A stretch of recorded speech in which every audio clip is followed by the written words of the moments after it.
tes.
think we have to smile. Yes. A lot of good things.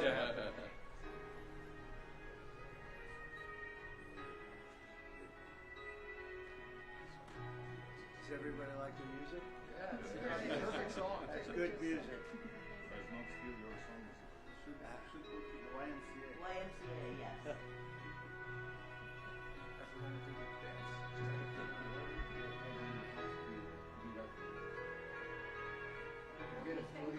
Good? Okay. Thank you.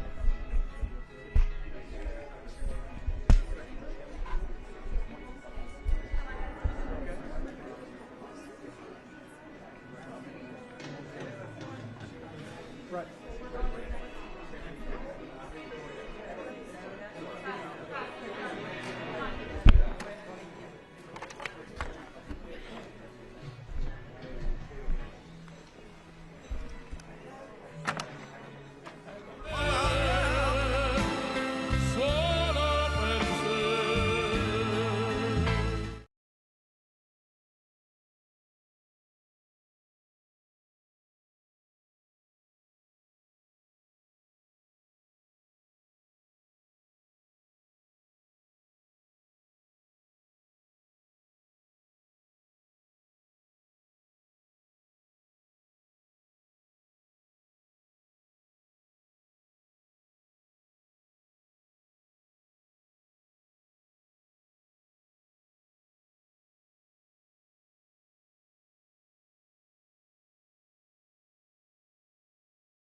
Ladies and gentlemen, please welcome the Vice President of the United States, J.D. Vance, Secretary of State, Marco Rubio, Envoy, Steve Witkoff, and the Executive Board Member, Jared Kushner.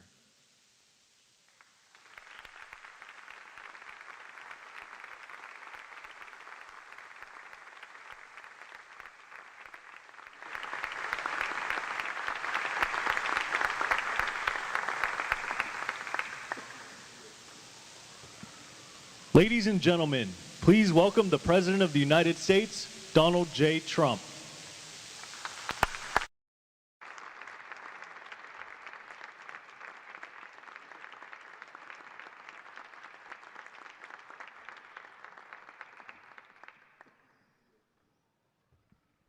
Ladies and gentlemen, please welcome the President of the United States, Donald J. Trump.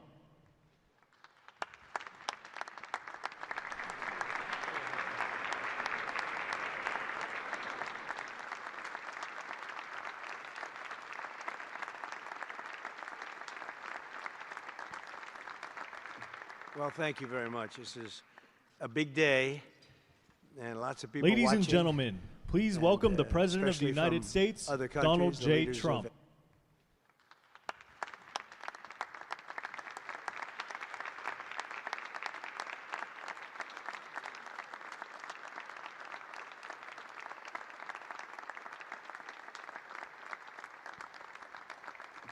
Well, thank you very much. This is a big day, and lots of people watching, and especially from other countries, the leaders of, as you know, the other countries, because we have a large group of leaders, and the ones that aren't here are watching on Zoom.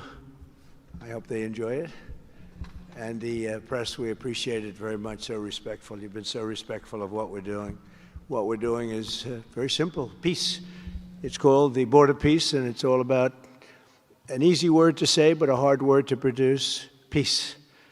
But we're going to produce it, and we've been doing a really good job, and some of these leaders that are with us have helped me very much during just this first year. We have a first year like probably no other ever in our country, because we settled 8 wars and I think a 9th to come. It's turned out to be a tougher one. I thought that was going to be the easiest one.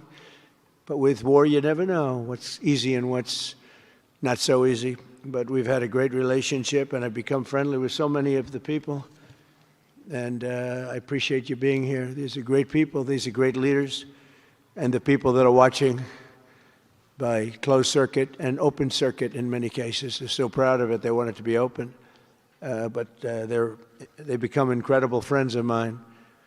And, you know, we rebuilt our country in my first term, and now we're at a point that the United States has never seen before. We broke 50,000 on the Dow. They said that would take 4 years.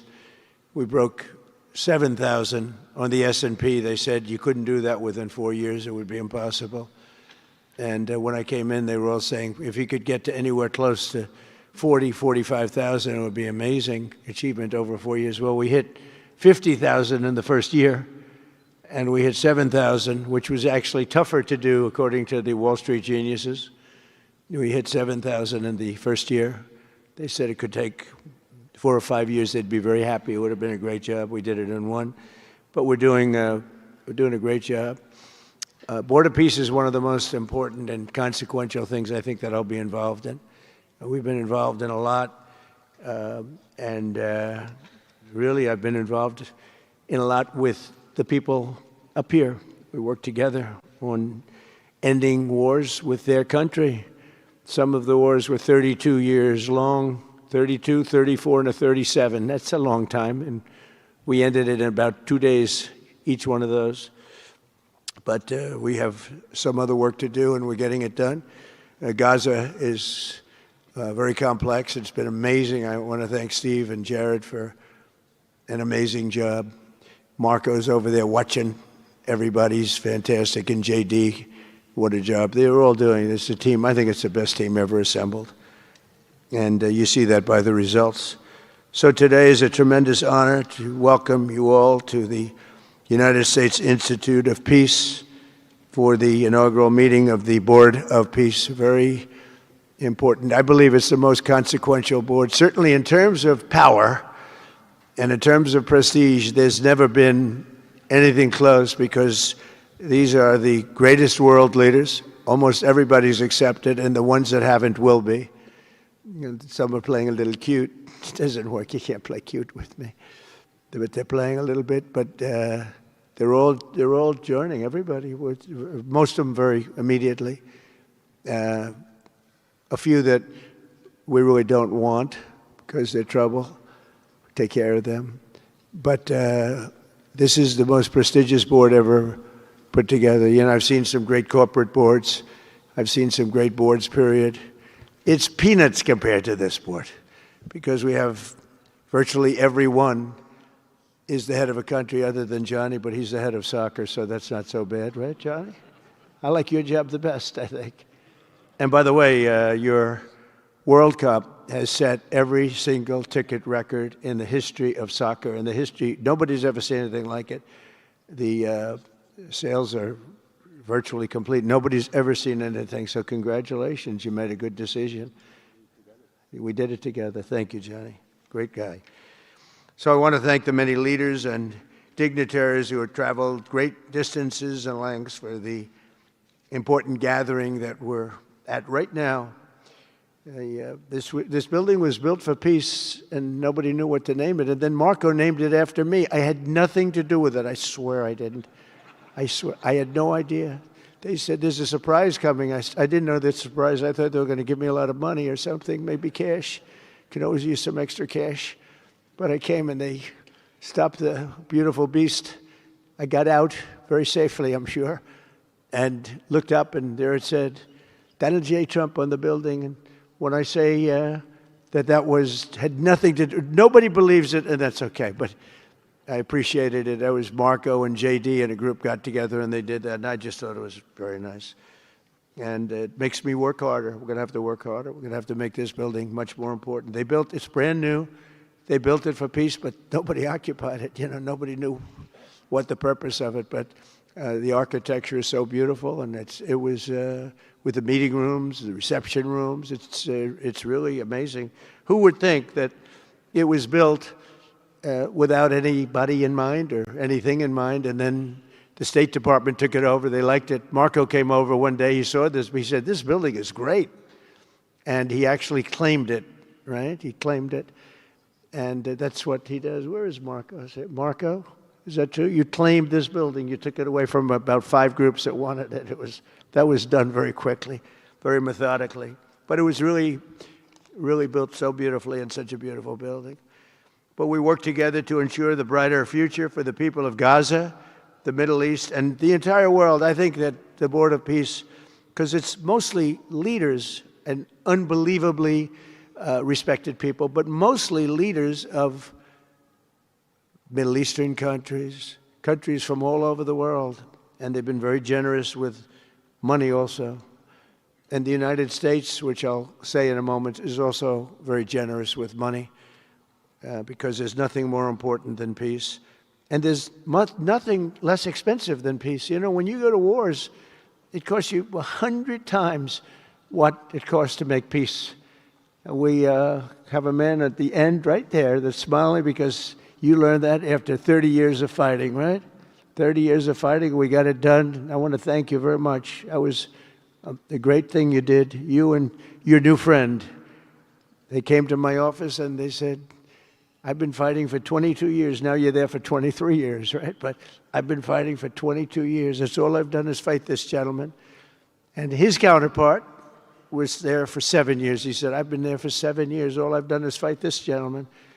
And we had it worked out in about 24 hours, right? And it's been a good peace. And I think they've become friends. I'm not sure I'm allowed to say that, but I think so. I think they've become friends, right? Right. Great. Stand up. Stand up. These are 2 tough cookies, too. You think that was easy? It wasn't easy. These are 2 tough people, good people, but tough people. But, you know, we're in the Oval Office, and we were getting near. But the one was at one side of the room. I have two chairs right in front of the desk, the beautiful, resolute desk. One's over here. One's on the other side of the room. I said, folks, could you get a little closer? Well, I don't know. They felt very uncomfortable. You know, they've been killing each other for 32 years. So I say, can you get a little closer? After 1 hour, they were right next to each other. We made a deal. They hugged, they signed, and we had peace with two very important countries, and I'll never forget it. So they started off a little weak, and they ended up really strong, and you can be very proud of yourselves. It was a beautiful thing to see. Thank you.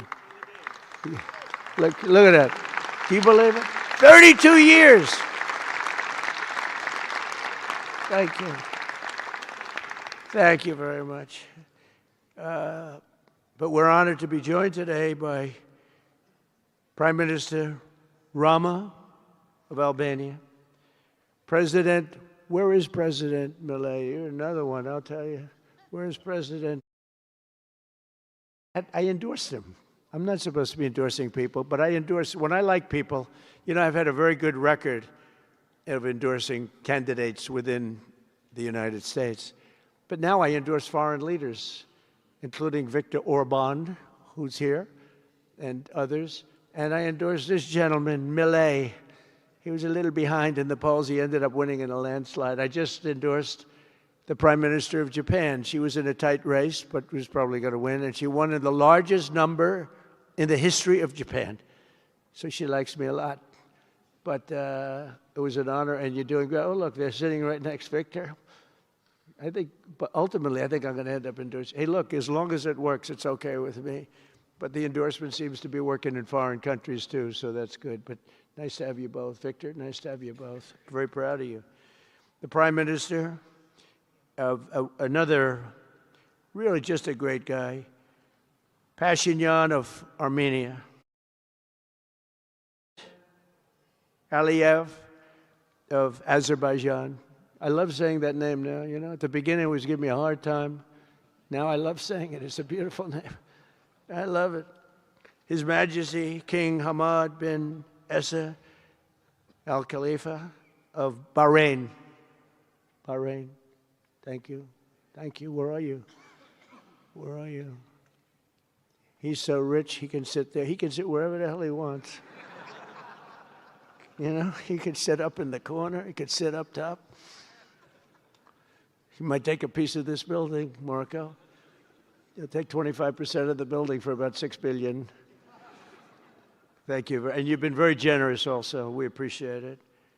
Prime Minister Hun Manet of Cambodia. Raise your hand wherever you may be. Because, yeah, hi, how are you? Congratulations. That was another one, right? We did a good job with that one.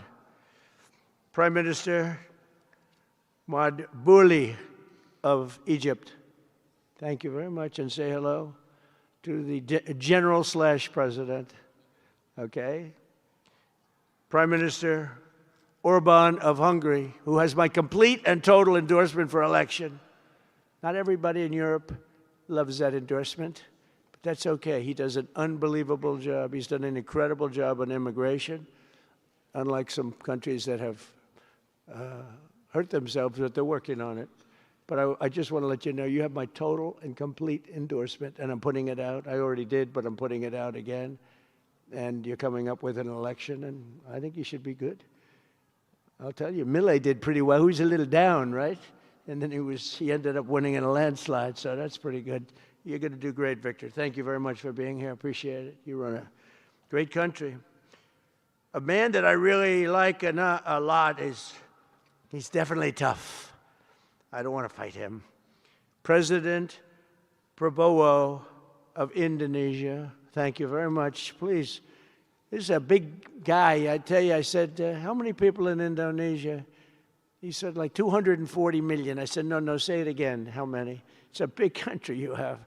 And you do a great job and respected by everybody. And thank you very much for being here. Thank you very much, Mr. President. President Tokayev of Kazakhstan, thank you very much. What a country that is. It's wonderful country and a rich country, in case anybody has any question. We have some very rich people here today. President Osmani of Kosovo. President, thank you very much. Great job you're doing, too. Thank you very much. Prime Minister Sharif, I like this man, of Pakistan, because there was some fighting going on when I got to know him, and your Field Marshal, General, great general, great Field Marshal, a great guy. And I got to meet the Prime Minister. And he said in front of our Chief of Staff, Susie Wells, who's right here, he said, you know, nobody knows this, but I believe that President Trump saved 25 million lives when he stopped the war between us and India, right? You made that statement? I said 25 million lives? Could have been much more, actually. But it was really a beautiful thing. You said that in front of a group of people they walked out. They don't think about it, but you're talking about that kind of lives. That war was raging. Planes were being shot down, right? And it was Pakistan and India. And I got on the phone with both of them, and I knew them a little bit. I knew Prime Minister Modi very well, actually. But I got to know Pakistan through a little trade. They were trying to make too good a deal, and I got a little upset with them. And in the end, they got what they wanted, right? And they made a good deal. And I got to like them, the Prime Minister, the Field Marshal, who's a tough man, a tough, good fighter, right? Good, serious fighter. I like good fighters, actually. And when I heard that they were fighting, I picked up a certain newspaper. I won't tell you which one, because it's fake news generally. But I picked up this newspaper, and I saw that Pakistan and India were really going at it. And then it got worse and worse, and many planes were shot down. It was all out. And I called them, and I said, listen, I'm not doing trade deals with you two guys if you don't settle this up. They said, no, that has both of them. They didn't want to do that. I said, no, it has to. If you don't do it, I'm not doing a trade deal. We're not doing a trade deal. And they do a lot of business with the United States, and they sort of softened up all of a sudden. Then all of a sudden I read where there was a little bit of a pullback by one, then the other, and all of a sudden we worked out a deal, right? But I said, if you fight, I'm going to put 200% tariffs on each of your countries, which essentially makes you not allowed, you can't do any business. One of them, I won't say which one, said, no, can't do that. They both wanted to fight. But when it came to money, it's not like money. When it came to losing a lot of money, they said, I guess we don't want to fight. And we solved that deal in 2-3 days, right? And we did. We said, these are two very powerful nations. These are two nuclear nations. And I don't want to say what was going to happen, but, bad things happen. So, Prime Minister, I want to thank you, because that was a very big deal. People have no idea. A lot of them say, oh, well, they weren't fighting. They were fighting. 11 jets were shot down, very expensive jets. And they were all in. Both of them were all in, and now they're not. And I think we'll always be able to settle up with them. I really do. I think you're going to have, it's a lot of progress was made even in the relationship. And Prime Minister Modi also, he's a great man. He's a great guy. They're all great. But I was very proud of it. President Pena of Paraguay is here. President, thank you very much. Young, handsome guy. It's always nice to be young and handsome. Doesn't mean we have to like you. I don't like young, handsome men. Women, I like. Men, no, I don't have any interest. Good. That's right. Thank you very much. You're doing a great job, too. His Excellency Prime Minister Al Thani of Qatar, just a great man, a great man and highly respected. And he's working with a man who is amazing.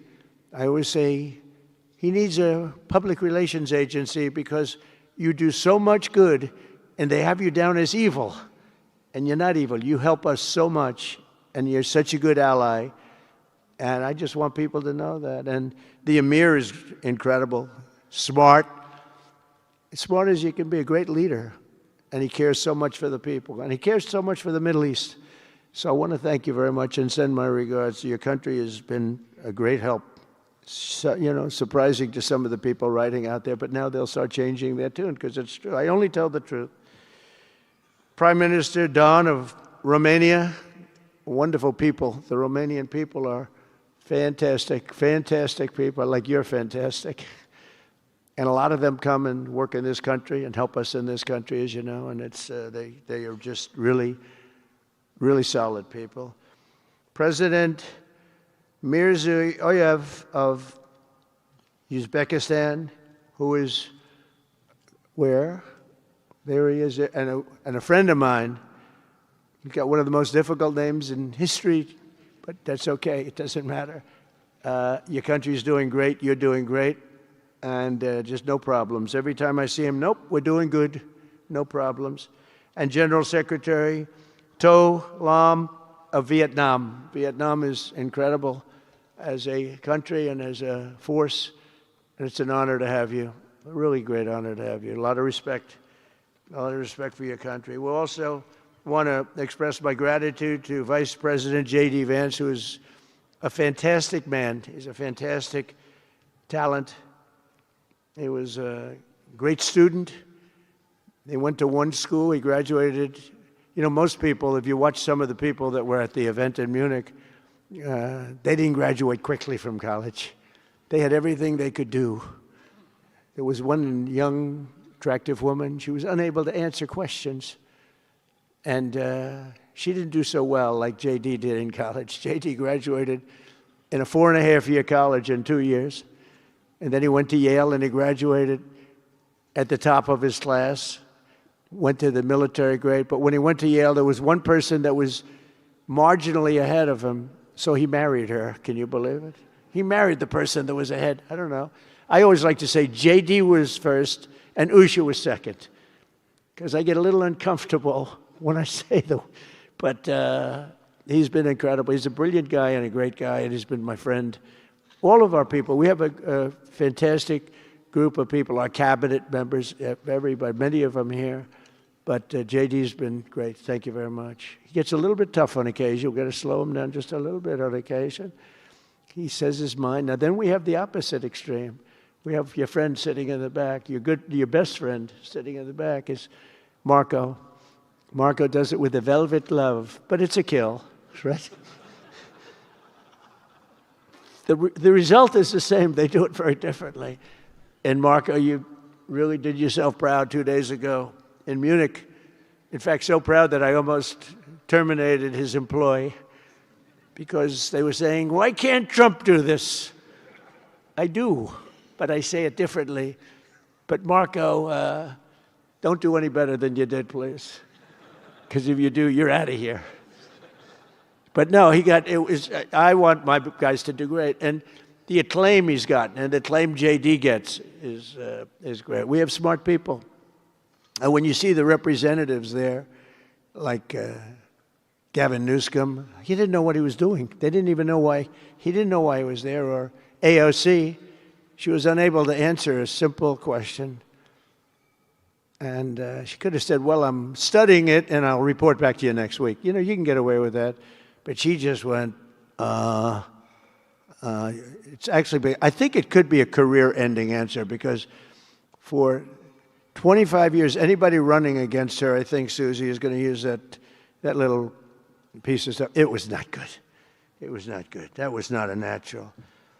So I want to thank J.D. I want to thank Secretary of State Marco Rubio. They're extraordinary. I want to thank Special Envoy for Peace, Steve Witkoff, who has been unbelievable. You know, I took Steve because I was a developer in New York, really successful, actually much more successful than Steve, but I don't want to say that. I'm not going to say that, Johnny. I refuse to say it. But I saw something in Steve. Steve's a great negotiator. Everybody loved him. All these developers, and they're tough. You know, New York developers tend to be on the tough side. And, you know, most of them hate each other. Like a lot of the people in this room hate each other. You know, it's sort of natural, I guess. But we're bringing love back into the room like the old days. But everybody loves Steve. Every developer, the worst, most evil people, horrible human beings, actually. And they love Steve. So I remember this, and we had some conflicts, to put it mildly, in the world. And I said, Steve, how would you like to be Henry Kissinger Jr. that doesn't leak? And he said, are you a leaker, Steve? No. He didn't even know what the word meant, and it's true. I always say Henry Kissinger, who was one of the great leakers of all time, by the way, Richard Nixon said to him, Henry, who's leaking all this stuff? I don't know, Mr. President. It was Henry. It was like, these are little stories I like telling you. But Steve has been unbelievable. Everybody likes him. Ukraine loves him. Europe loves him. Russia loves him. I mean, there's nothing wrong with this. He goes to see President Putin. Didn't know Putin. I set him up a meeting to see. I said, how's Steve doing? Sir, he's still inside. Oh, that was an hour. I called back. Tell Steve to call me when he's finished. I want to find out what the hell is going on. We want to end that war. Sir, he's still inside. 3 hours, 4 hours. They were together for 4 hours, the first meeting. That's talent. And they get along. I mean, people like or don't like Putin or Zelensky. They get along. Same thing with Zelensky. I mean, they all love Steve, and Steve's doing a great job. That's a tough one. That's a much tougher one. I would have thought that some of the ones that we settled that are up here would have been, I thought this would be easy because I have a very good relationship with President Putin. I have a very good relationship with President Xi. I'm going to be going to China in April. That's going to be a wild one. I said, but we have to put on the biggest display you've ever had in the history of China. You know, last time I went to China, President Xi, he treated me so well. He gave me a display. I never saw so many soldiers all the same height, exactly the same height within a quarter of an inch. You can do that when you have 1.4 billion people. You know, lots of shoulders. Everybody was within about 1/8 of an inch the same height. I said, if they put their helmets down, you could have played pool on the top of their heads. And it was pretty amazing. But I said, you got to top it. He said, I'll top it. We're going to top it. We're going to have a lot of the people, most of the fake news back there is going to be going. So we have, Steve has done a great job. And then a little bit later on, we brought Jared in. Jared was responsible for the Abraham Accords, which is incredible. Nobody else could have done that. A very smart guy. And we're making Jared an envoy also, envoy of peace. They're both envoys of peace. And you couldn't get two. I tell you what, I watch these two guys. I say, at least we're covered from an IQ standpoint. These two guys walk into a room. And but people like them both, you know. They're good people. And they like them both. And they've had some very good meetings. They've had some very interesting meetings having to do with, as you know, Iran is a hot spot right now. And they're meeting. And they have a good relationship with the representatives of Iran. And, you know, good talks are being had. It's proven to be, over the years, not easy to make a meaningful deal with Iran. We have to make a meaningful deal. Otherwise, bad things happen. But we have to make a meaningful deal. But they have a great relationship with the representatives of Iran. They have a great relationship with the other one that they're really working on now. Because so many of these, I mean, as an example, Kosovo, Serbia. I did that one. Could you stand up, if any of you guys are, when you're here, just stand up for a second. Kosovo, Serbia. Stand up.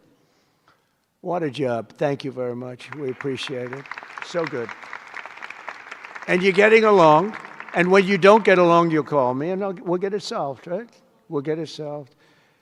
Thank you very much. Really good. And then again, Pakistan and India. That was a big one. And just, I think you should actually stand. Come, please. Stand just for a second. Pakistan and India, thank you very much. And I spoke to Prime Minister Modi. He's excited. He's watching us right now. Egypt and Ethiopia. We're going to get that. You know, there's a little dam that got built. Little dam, like maybe the largest dam in the world. Built and financed, of course, by the United States brilliantly. And having a little trouble getting water to the Nile. It's not, that's a tough situation, but we're going to get that solved. Armenia and Azerbaijan, we talked about. And again, thank you, fellas, very much. Great job. Great job. Thank you. Cambodia and Thailand. So incredible what you did, that you got together and it all worked out. They're watching right now on closed circuit. Thank you very much, and thank you. That was a big one, Cambodia and Thailand. These are nasty fighters. I have to tell you, these fighters are nasty.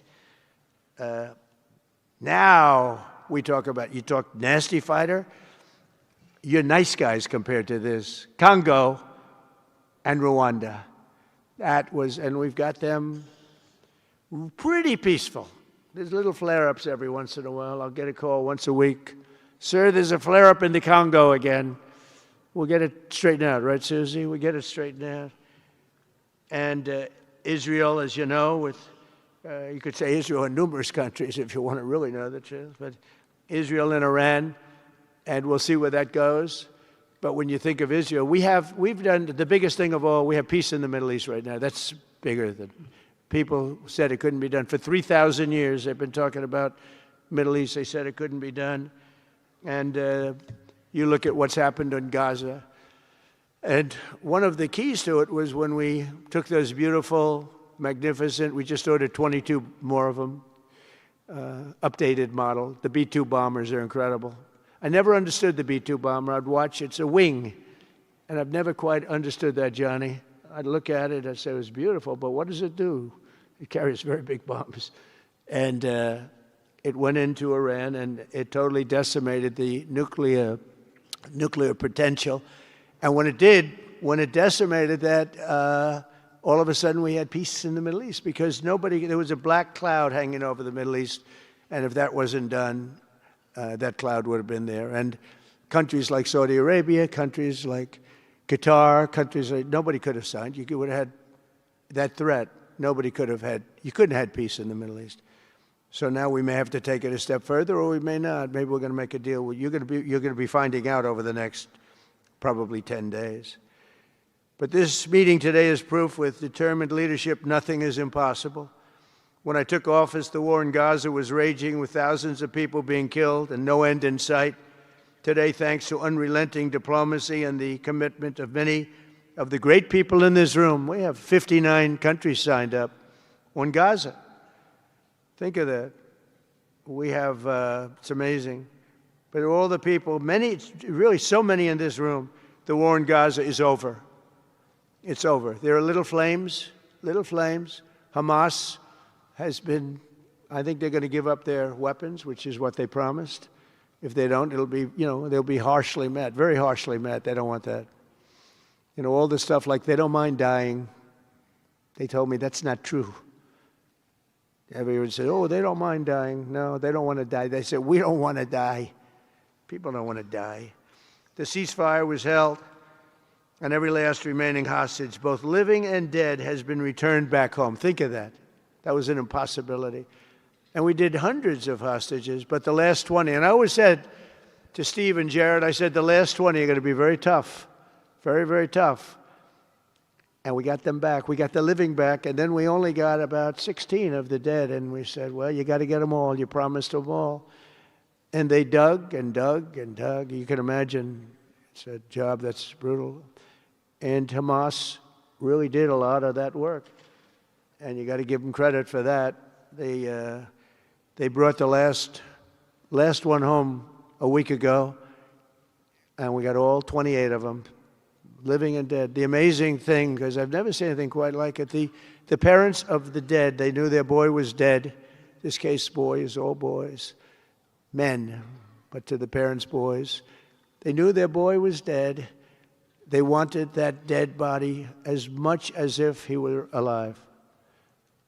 And when they got them back, there was great sadness, but there was great joy too. They wanted it as much as the people that got their sons back alive. But we got a lot of people before those 20, Steve, what nobody talks about, but hundreds of people. We did a good job, and you guys did a fantastic job. I want to thank every nation that helped us achieve this monumental breakthrough, saving countless lives, and really bringing peace and bringing the concept of peace, because nobody thought peace in the Middle East. I've always heard peace in the Middle East is impossible, and it's turned out not to be. And we do have some work to do with Iran. They can't have a nuclear weapon. It's very simple. You can't have peace in the Middle East if they have a nuclear weapon. And they can't have a nuclear weapon. And they've been told that very strongly. Since the hard-won ceasefire of last October, the United States and our partners have facilitated the delivery of vast amounts of humanitarian aid, numbers that nobody's ever seen before. In November, the United Nations Security Council unanimously approved the Board of Peace. And last month in Davos, we welcomed over 24 members to this very important new organization. And we are very closely working with the United Nations. In fact, I'm going to speak to the Secretary General in a little while. He's a good man. And I've had a good relationship. Other than in my last speech, they did turn off my teleprompter. I got up there. My teleprompter didn't work. I'm sitting in front of all of you people and more. I had no teleprompter. I knew I was in trouble because I'm walking up. You know, the teleprompters are over here. I had the most beautiful speech ready. I was all set to knock them dead. First, I had an escalator that stopped. You know that. It's going up. Boom. It's lucky my movie star first lady was in front of me because I put my hand on a certain part of her body and I was able to stop my fall. Otherwise, because she had no trouble, I said, boy, that was a very sharp stop, Johnny. So I said, that was strange. I've been on a lot of escalators. It's never happened before. Usually it stops very slowly. This was just boom. But our first lady was right in the proper location for me. I'm waving to people, and she was holding on a little tighter. She knew what was happening. She did. She said, that's a very successful movie out right now, like #1. Can you believe this? And she's a big movie star. And I always say it's trouble because I always say there's not room in one family for 2 stars. I told her that. We can't have 2 stars in one family. So I don't know what that means, but it's not good. But it is good because we're proud of her. She did people in the United States love the First Lady, and she did the movie, and it's become the biggest selling documentary in 20 years. Can you believe? The theaters are all packed. Women especially, they go back and they see it 2 or 3 times, 4 times. But together we're committed to achieving a Gaza that is properly governed throughout. The whole area is going to be, you know, so many countries that have really nothing to do with the Middle East, but they're maybe somewhat close by. They're all involved. They want to go in and fight. They tell me all the time, we'd like to send soldiers to fight if it's necessary. And I don't think it's going to be necessary. We have 2 countries that want to go in and do a number on Hamas. I said, I really don't think I hope it's not going to be necessary because they made a promise and they promised me get rid of their weapons. Looks like they're going to be doing that, but we'll have to find out. But it's no longer a hotbed of radicalism and terror. And to end that, we have today, and I'm pleased to announce that Kazakhstan, Azerbaijan, UAE, Morocco, Bahrain, Qatar, Saudi Arabia, Uzbekistan, and Kuwait have all contributed more than $7 billion toward the relief package. That's great. Thank you, fellas. Thank you.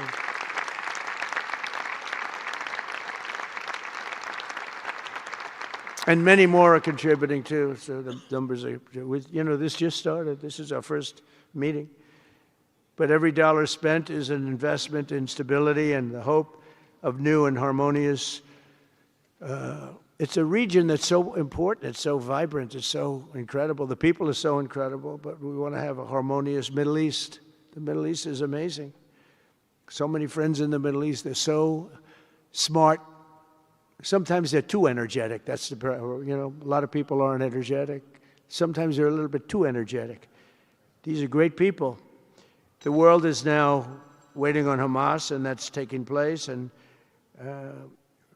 it's the only thing that's right now standing in the way. We have Lebanon with certain things that we're working on that are very important. We have to solve the problem of Lebanon, but it's relatively small in terms of what's been done. And again, the key was getting rid of the nuclear potential because Iran would have had a nuclear weapon based on everything we found out since within 1 month. We can't let that happen. So many of our friends in Europe are attending today, and we're eager to have them become full members. They all want to become full members, and we've had a great response from Europe. And Europe is, you know, it's where I come from, where so many people come from that are in the United States. but we have a great relationship with Europe. We have a great head of NATO. He is a fantastic man, and he's doing a great job, really great job. I'm excited to announce that Norway has agreed to host an event bringing together the Board of Peace. Oh, I thought when I saw this note, I'm excited to announce that Norway, I thought they were going to say that they're giving me the Nobel Prize. Oh, this is less exciting. Oh, it says, I'm excited to announce that Norway, and I'm saying, oh, great, I'm getting the Nobel Prize, finally. Finally, they got it right. But I don't care. I don't care about Nobel Prize. I care about saving lives, just so you understand. We play and we all, do what we have to do. I only have one thing. I don't want to see people killed from parts of the world that are very far away from the United States. And if I have an ability to turn off wars, I want to use that ability because it's people, millions of people. It's like the Prime Minister said, 25 million people maybe. And that's a small number compared to what it could have been if you really think about it, right? No, I want to save lives, and I don't care about prizes. And the UN Office for Coordination of Humanitarian Assistance is raising $2 billion for the support of Gaza.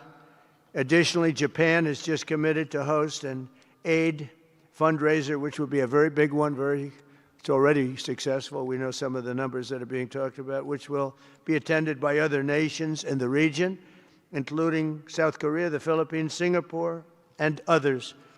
And I know that China is going to be involved, and I think Russia is going to be involved. I think they will be. I want to have everybody, get all sides, because it doesn't help when you have all sides with one ideology. You have to have everybody together for this. I'm also pleased to announce that FIFA will be helping to raise a total of $75 million for projects in Gaza. And I think they're soccer related, where you're doing fields and you're getting the greatest stars in the world to go there. People that are bigger stars than you and I, Johnny. I hate to say it. I met one of your great stars who came to the White House, as you know. And my son was very excited. These are great people. These are great people. And Johnny's going to bring the stars to the area. And they're really known. People in Gaza know every one of them, right? So it's really something. And we'll soon be detailing the announcement. And if I can I'll get over there with you. I want to thank Johnny and FIFA for all of the wonderful things they did and are doing. They gave me their first Peace Prize. They gave me a Peace Prize. I think they saw that I got screwed by Norway, and they said, let's give him a Peace Prize. I mean, very good. Thank you, Johnny. I appreciate it. Johnny's very smart. He's very, very smart. The nations represented here today, just in closing, are not just contributing money.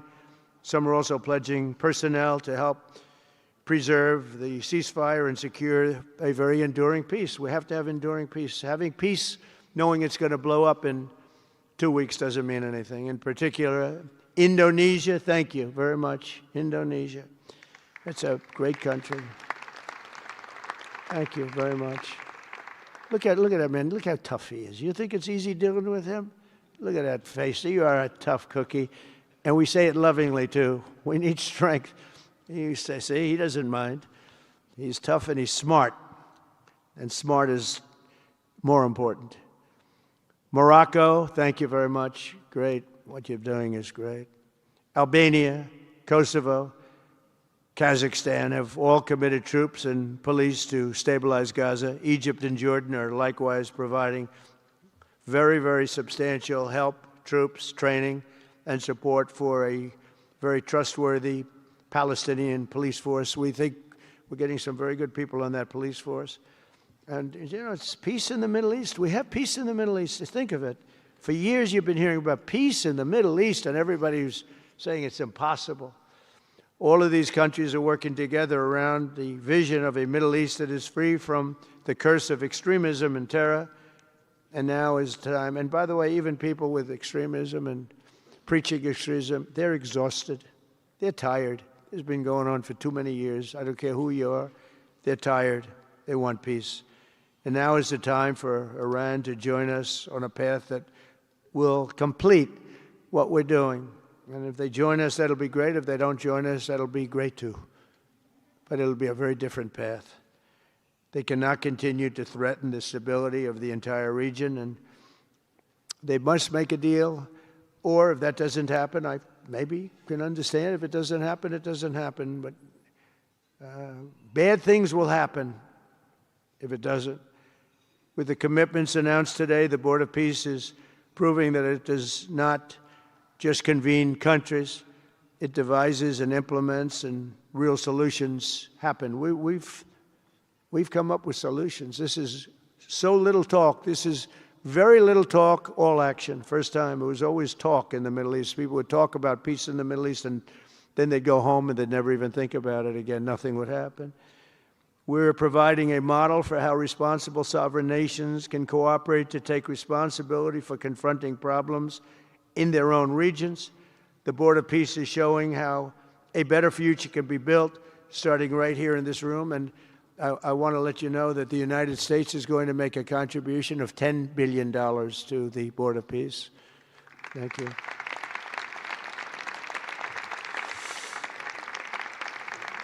And we've had great support for that number. And that number is a very small number when you look at that compared to the cost of war. That's 2 weeks of fighting. It's a very small number. It sounds like a lot, but it's a very small number. So we're committed to $10 billion. Together we can achieve the dream of bringing lasting harmony to a region tortured by centuries of war, suffering, and carnage. They say 3,000 years. And hopefully we can lift up the eyes of the world to envision how other intractable conflicts can be settled. So many conflicts, they'd say, are impossible to settle, and we get them settled. We got, of those 8 that we settled, most of them were said to be not settleable. And they not only got settled, they got settled within days. More impossible problems can be solved as we go along this very beautiful path. I think it's a beautiful path. I think it's such an important day. Even the weather's beautiful. We walk in, it's beautiful. Everything's beautiful. But the ancient wounds can be healed, and they are indeed ancient. This has been going on for so many centuries that our entire planet will be a better, safer, more beautiful, and more peaceful place for us all. We're going to be working with the United Nations very closely. We're going to bring them back. I think the United Nations has great potential, really great potential. It has not lived up to potential. The 8 wars, I never even spoke to them about one of them, and I should be speaking to them about all of them. Someday I won't be here. The United Nations will be, I think, is going to be much stronger. The Board of Peace is going to almost be looking over the United Nations and making sure it runs properly. But we're going to strengthen up the United Nations. We're going to make sure its facilities are good. They need help, and they need help money-wise. We're going to help them money-wise. And we're going to make sure the United Nations is viable. And you have some very good people at the United Nations, can do a good job.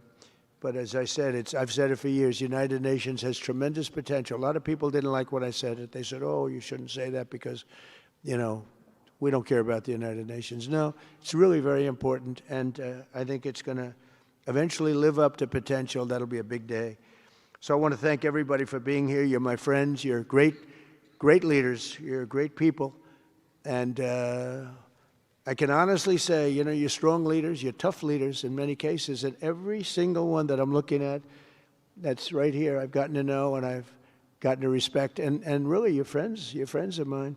And if I can help you at all, you let me know. But this is going to be something, the Board of Peace will be something that, the likes of which I don't think anybody's seen before. And thank you all very much. It's a great honor. I'm going to ask J.D. Vance to come up and say a few words. Thank you very much.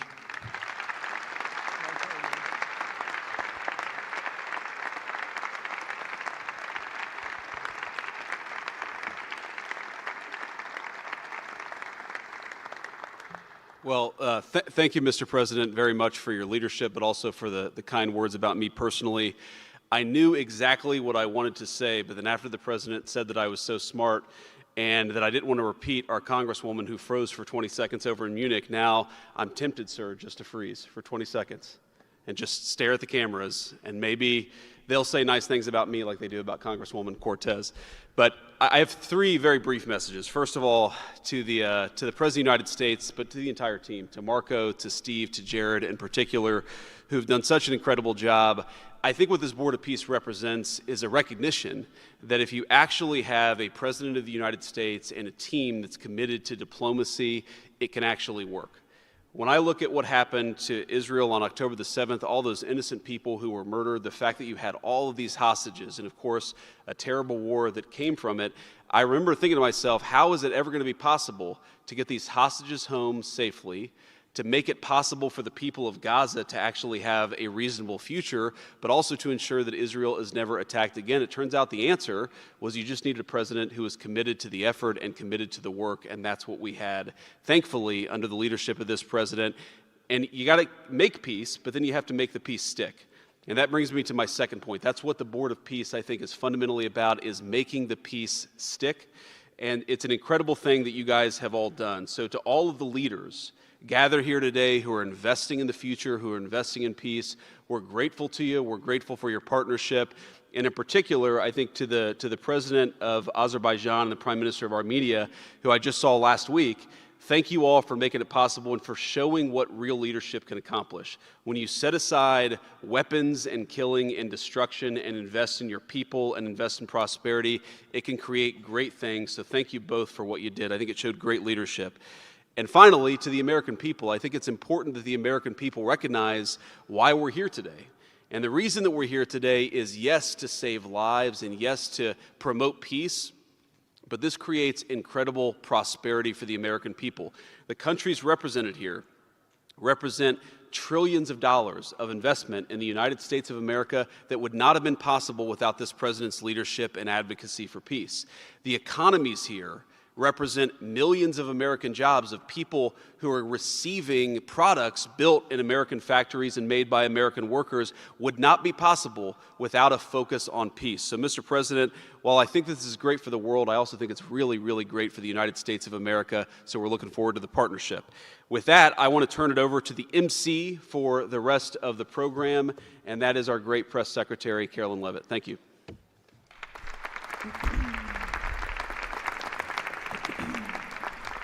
Well, congratulations, Mr. President and Mr. Vice President, for convening the first ever Board of Peace meeting, and we will now hear from our Secretary of State, Marco Rubio.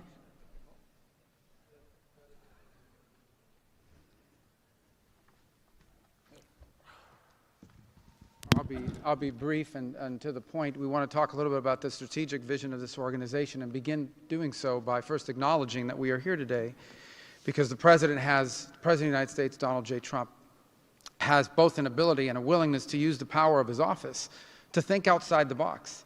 And that's why we're here today. This was a very unique crisis in Gaza, one that the existing international institutions could not solve or figure out. It needed a very specific type solution that required the partnership of all the nations that are here, including those that are here on an observer status. And we appreciate you coming today and being a part of this as well. And that's the point I want to drive home today, and soon you'll hear from Steve and Jared, who, by the way, deserve an incredible amount of credit for pulling this together and working countless hours and traveling all over the world. They truly deserve our appreciation and thanks for the work they've put in under the leadership of President Trump to make this possible. This Gaza situation was impossible to solve under orthodoxy, under existing structures. And so what we did is they went to the UN, and they got the UN's approval to put this group together and bring these nations together to come up with a very specific solutions to a very unique and specific problem. We have a long ways to go. There's a lot of work that remains. It will require the contribution of every nation state represented here today, and we thank you for being a part of it. And we hope that this can serve as a model for other complex and difficult situations so they can be solved in the same way. But right now the focus is on this one. We have to get this right. There is no plan B for Gaza. Plan B is going back to war. No one here wants that. Plan A, the only path forward, is one that rebuilds Gaza in a way of enduring and sustainable peace where everyone can live there side by side with one another and never worry again about returning to conflict, to war, to human suffering, and to destruction.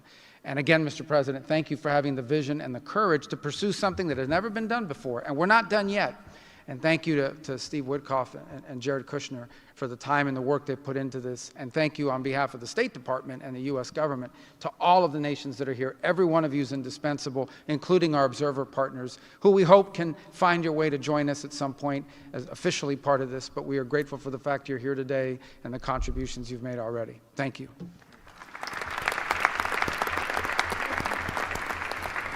Thank you, Marco. We will now hear from our special envoy, Steve Witkoff.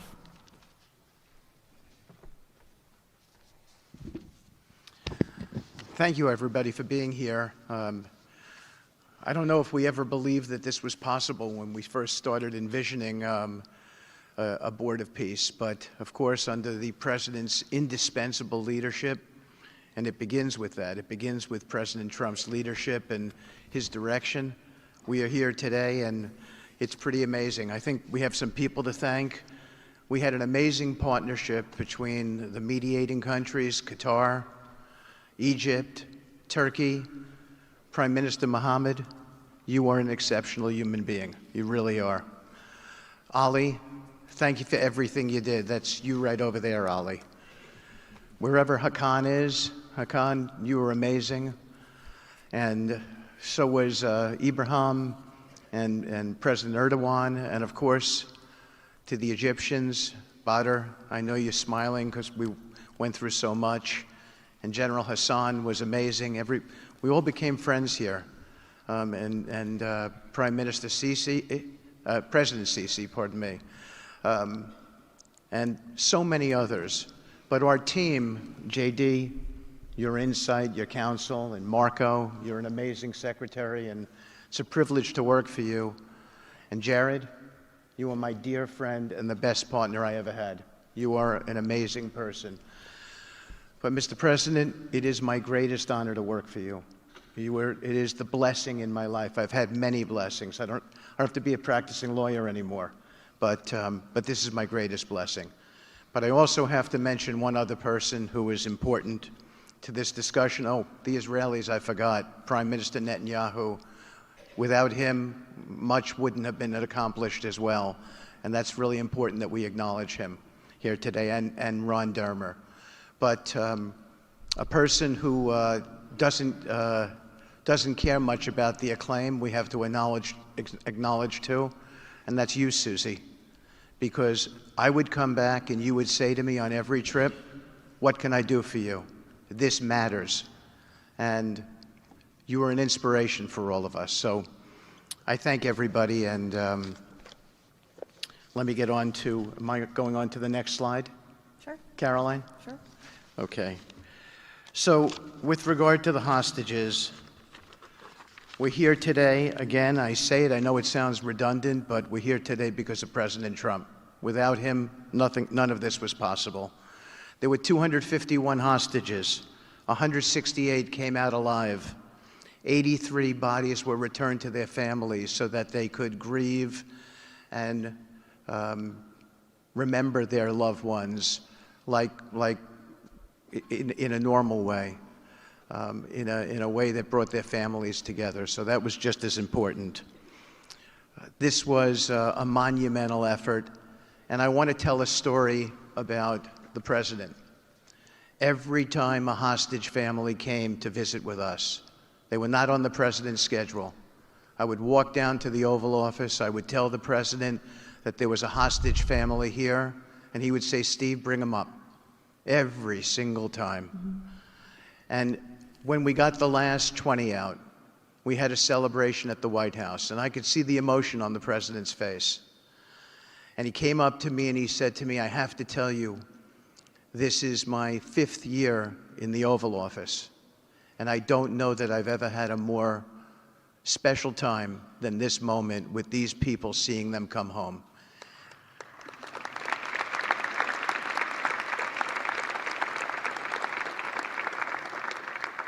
And I said to the President, you have to look around because none of them would be home without you, sir. None of them. So I only want to tell you, Mr. President, you gave me my greatest honor to work on this, on this effort, and I thank you.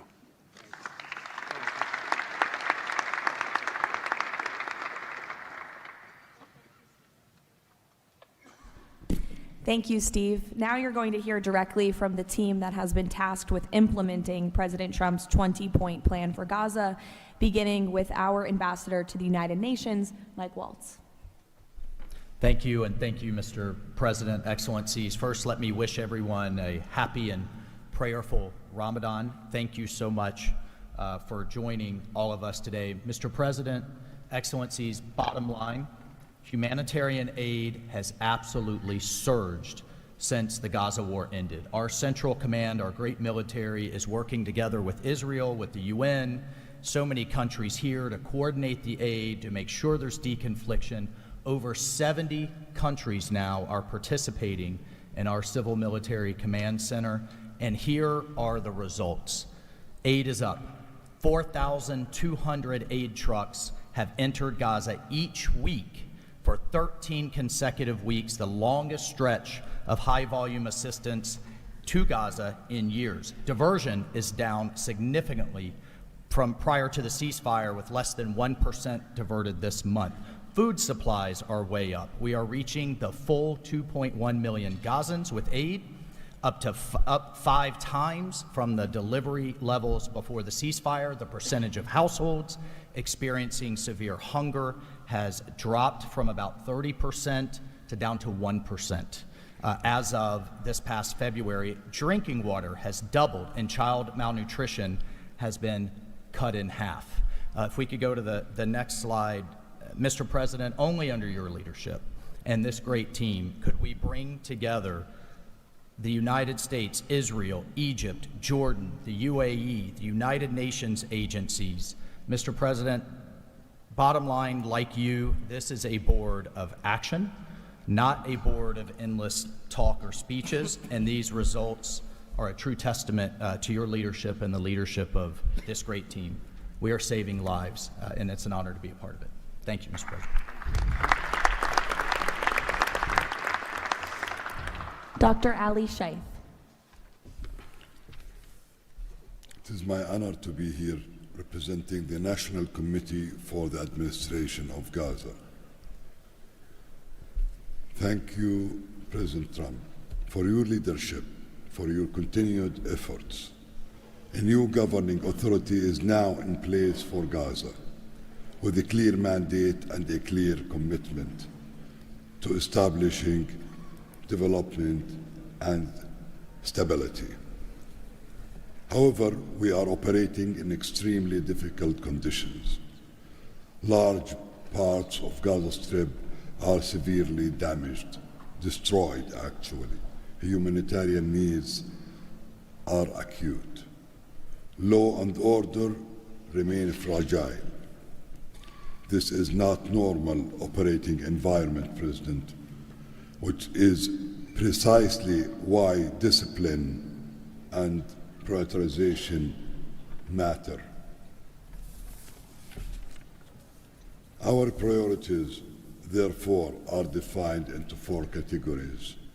First, restore security via professional civilian police under one authority, one law, and one weapon, including training and developing 5,000 Gazan police to be deployed in 60 days.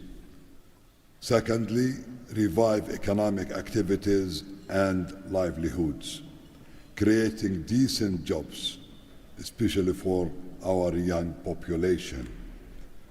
Thirdly, ensure sustainable emergency relief as described earlier.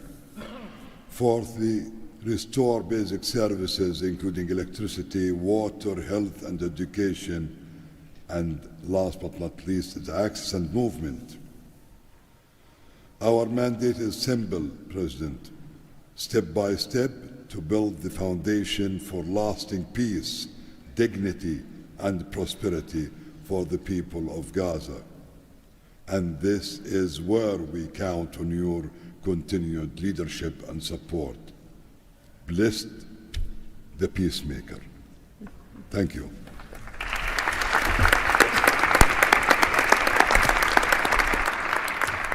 Thank you. Now Nick Mladenov. Thank you, Caroline, and thank you, Mr. President. Today, we're very happy to announce that we're creating the Office of the High Representative for Gaza of the Board of Peace, which will be there to support, to guide, and assist the National Committee for the Administration of Gaza, hopefully removing the roadblocks that they will be facing in taking over civilian and administrative control of the Gaza Strip. We plan to work in full transparency under the guidelines of and supervision of the Board of Peace and the Executive Board. And of course, we will do that in great coordination with the Israel and with the Palestinian institutions, who we both require to make this work on the ground. And certainly with my very good colleague here, General Jefferson, the International Stabilization Force that is coming together. Mr. President, if I can actually use the opportunity to announce some breaking news that as of this morning, we started the process of recruiting Palestinian police force that Ali was just referring to. And just in the first few hours, we have 2,000 people who have applied to join a new transitional Palestinian police force to be formed in Gaza under the authority of the National Committee with the support of the Board of Peace, trained in Egypt, where we have received an excellent proposal of how to do that forward. And this is critical to what we need to do as we begin this process. And if we may move to the second slide. It is this Palestinian security force under the authority of the National Committee for the Transition Period that will allow us to ensure that all factions in Gaza are dismantled and all weapons are put under the control of one civilian authority. The only way to do that is the full implementation of the 20-point plan and the UN Security Council resolution, which binds us all to make sure that that is the way forward. We have now a fully agreed framework with the mediators on how to do this, and I thank very much the state of Qatar, Egypt, and Turkey for their excellent support in this. We now need to move forward on communicating it and negotiating the details of the implementation plan with the factions on the ground. But rest assured to all of you that we're on the right track, and if I can ask one thing of all of us, is to make sure that we have one message. There is no other option except the full demilitarization and decommissioning of all weapons in Gaza for reconstruction to begin and for people to have a new way of life going forward. Thank you.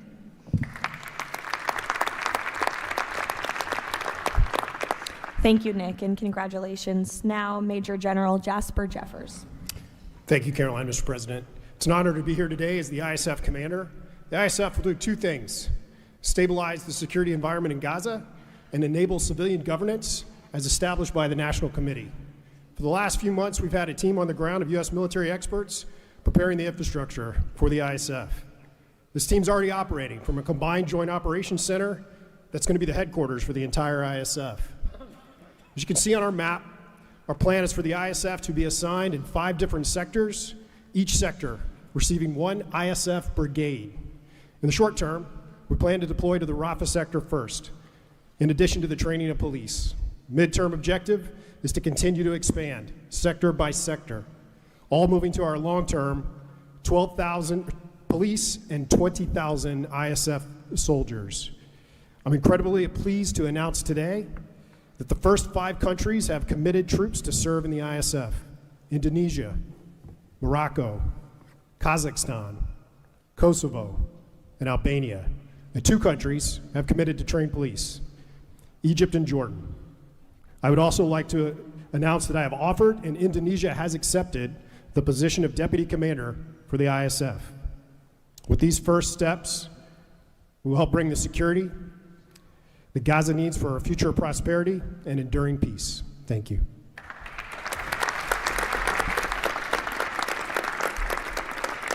Thank you, Major General. Mr. Tony Blair. For decades, Gaza's governance has been characterized by extremism, corruption, ineffective institutions, and the complete absence of a route to prosperity for the Gazan people. Yet, as President Trump recognized, its potential has always been vast. 25 miles of Mediterranean coastline, proximity to great regional and global markets, and a young, dynamic population with a median age of 19. So today we set out profound changes necessary to rebuild Gaza for Gazans. Gaza not as it was, but as it should be, including its governance.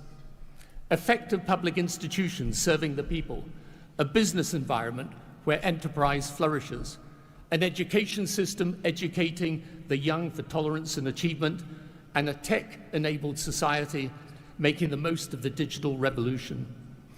This is a vision of Gaza as part of a Middle East at peace, not a phony piece of declarations no one means and agreements no one intends to keep, but a genuine commitment to a region where, whether you're a Muslim, Jew, Christian, of any faith or none, you can rise by your own efforts and feel your government by your side, not on your back.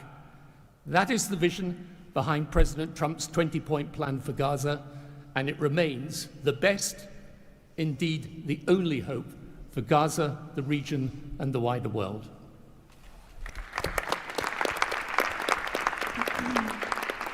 Thank you. Mr. Yakir Gabay. Hello, everybody. Thank you, Mr. President. Gaza is destroyed. We assembled here on this historic day with common vision to rebuild Gaza for the next generations. Our mission is to recycle and remove 70 million tons of rubble and UXO and hundreds of miles of tunnels, arrange for the population fast temporary housing, in parallel to start construction of infrastructure and permanent housing. We have a detailed master plan for housing and infrastructure of modern schools and hospitals, manufacturing and agriculture, roads and trains, water and energy plants, logistic hubs, telecom, tech and data centers, sports and leisure facilities, seaport and airport, and much more. We lined up many regional contractors who build housing for millions of people in the Middle East. They will join the massive redevelopment with competitive pricing. The funding is ready and will be invested in a free economy. The local population will build their own cities, which will create hundreds of thousands of jobs and will revive the economy. The Gaza coastline is 26 miles long.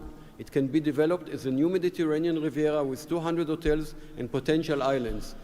The value goes to the Gazans through the Gaza Sovereign Fund. This plan is all subject to a full disarmament of Hamas. Thank you very much. Together we will make this vision into a reality.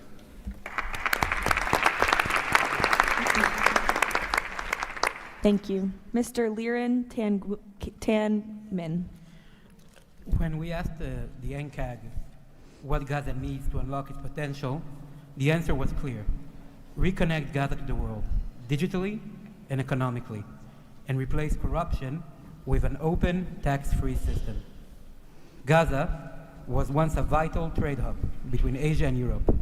Reconnection is a return to its roots.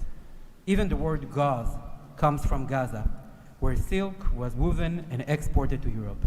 So, we brought together Palestinian, Arab, and American partners to deliver practical solutions. By July, Gaza's 2G network will be upgraded with free, high-speed access to essential services. The NCAG is building a secure digital backbone, an open platform, enabling e-payments, financial services, e-learning, and healthcare with user control over data. This effort is supported by our regional partners, and I believe you will hear some exciting news from them on that later today.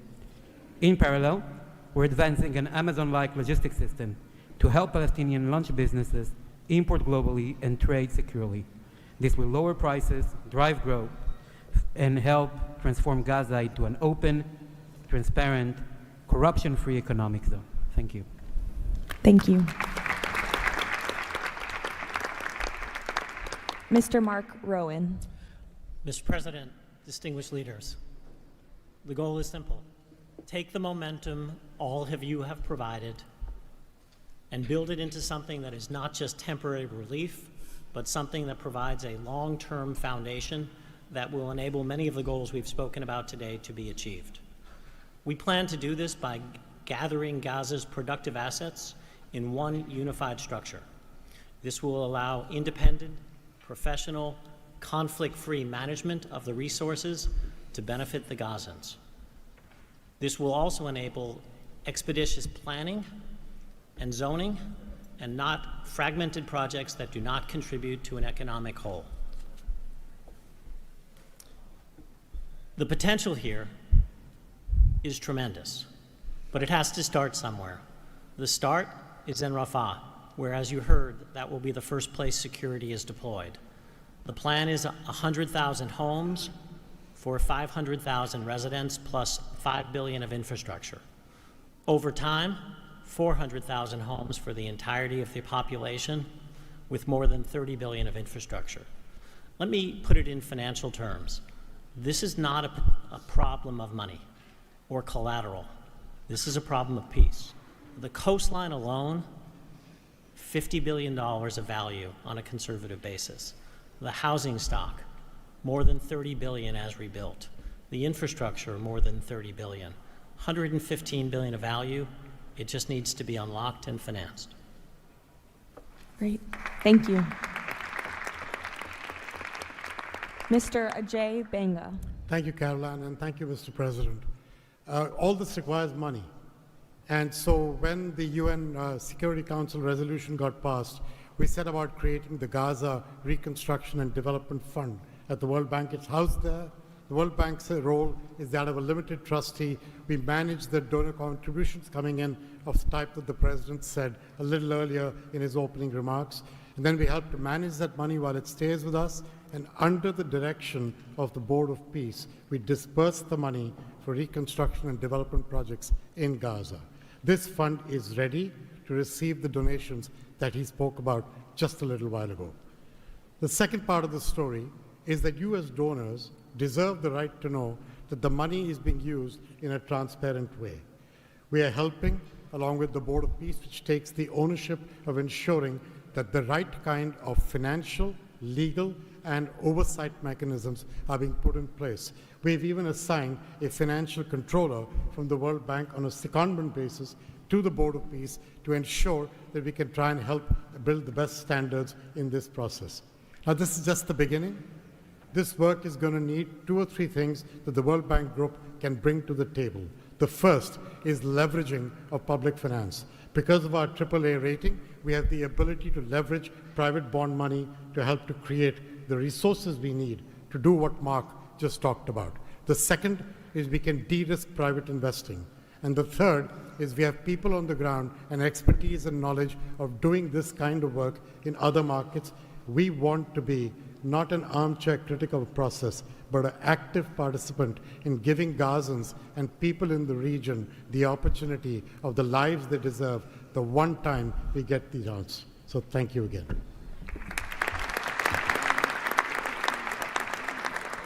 Thank you all for your tremendous work. Before we turn it over to many of the distinguished leaders who are here today, we are going to hear from Mr. Kushner to talk about the future of the Board of Peace.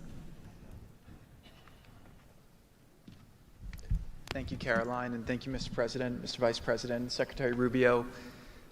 We cannot change the past, but I think that what you're seeing today is that we can potentially change the future if we focus and do this in the right way. We tried to structure this meeting like a proper board meeting, like we do in the private sector, where we have all the preparation, we get the right people together, and we really report on what our challenges are, what the opportunities are, and what are the approaches.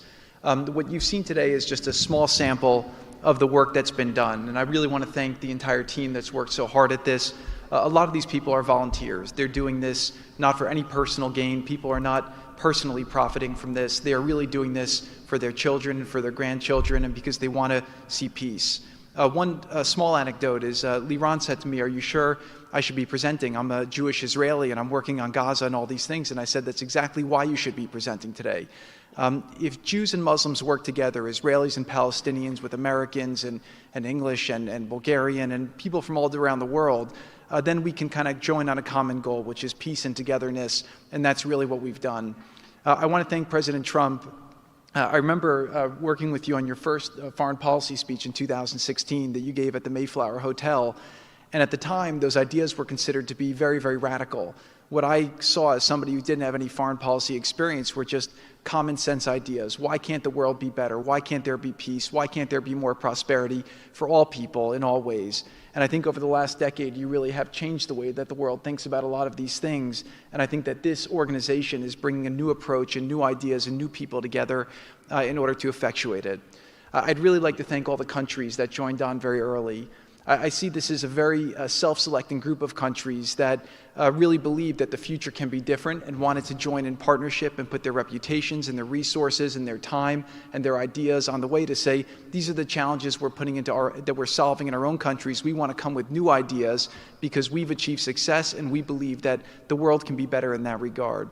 So I don't have to go through these slides in great detail, but we've secured today, even without the president's amazing commitment, over $7 billion. As Mark said, we don't really have a resource issue here, although we are going to need everyone's support. We just need to be executing and doing this in a good way. We've dealt with the humanitarian issue. We've returned the hostages. But the one final thing I just want to talk about as well from our perspective is that the President Trump in his heart wanted to get the hostages home, but he also really wanted to help the people of Gaza. He saw the suffering that they were enduring, not through fault of their own, because of the bad leadership that they had, the situation they were born into. The war was a horrific, horrific situation. And I think through this process, thanks to Ali and the committee, we are now here to fully support the committee. We are here to help the people of Gaza, to lift them up and give them every opportunity to succeed. And we really see this as a partnership with them and with the Israelis to see if we can create an environment that can be peaceful, that can be functional, that can offer people the opportunity to really live a better life. And I think you've seen some of the work today, and hopefully we'll be successful. Like I said, the last one, failure is not an option, and we have to really push forward and keep finding ways to succeed with this. So really thank you, President Trump, Vice President Vance, and Secretary Rubio, and obviously Steve, who's been, like he said about me, I feel just about him. Working through all these challenges has been an absolute honor and a pleasure with you, and I've really been very lucky to have your partnership. So really thank you all, and I'll give back to Caroline. Thank you. Thank you, Jared. The war Hamas began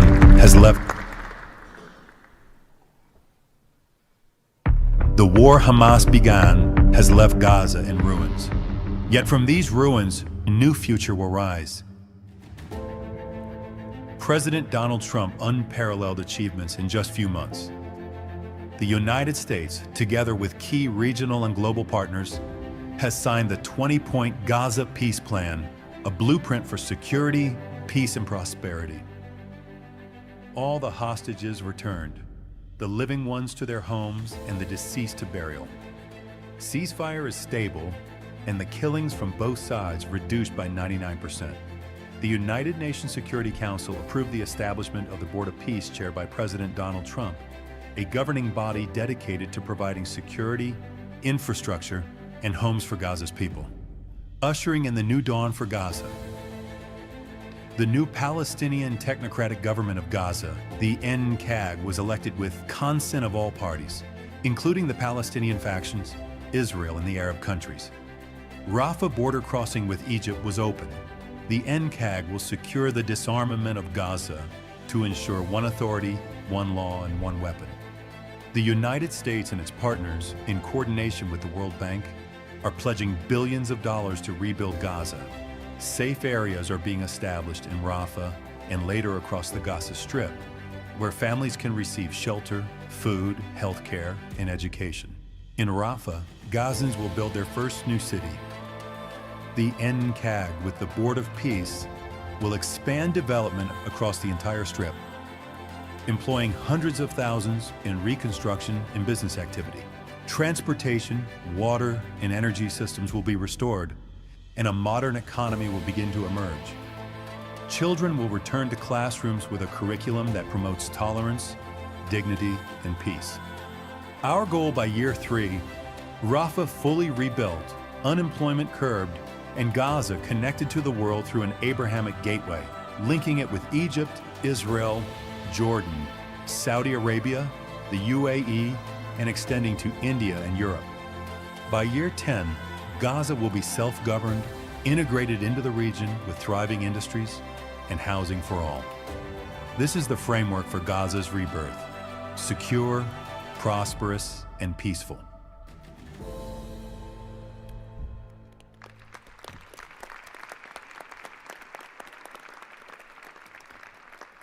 It's amazing.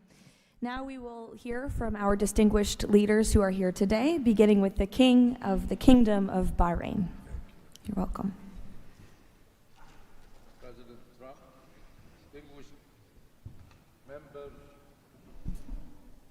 of the Board of Peace, It is an honor to participate in this inaugural meeting of board convened by President Donald Trump.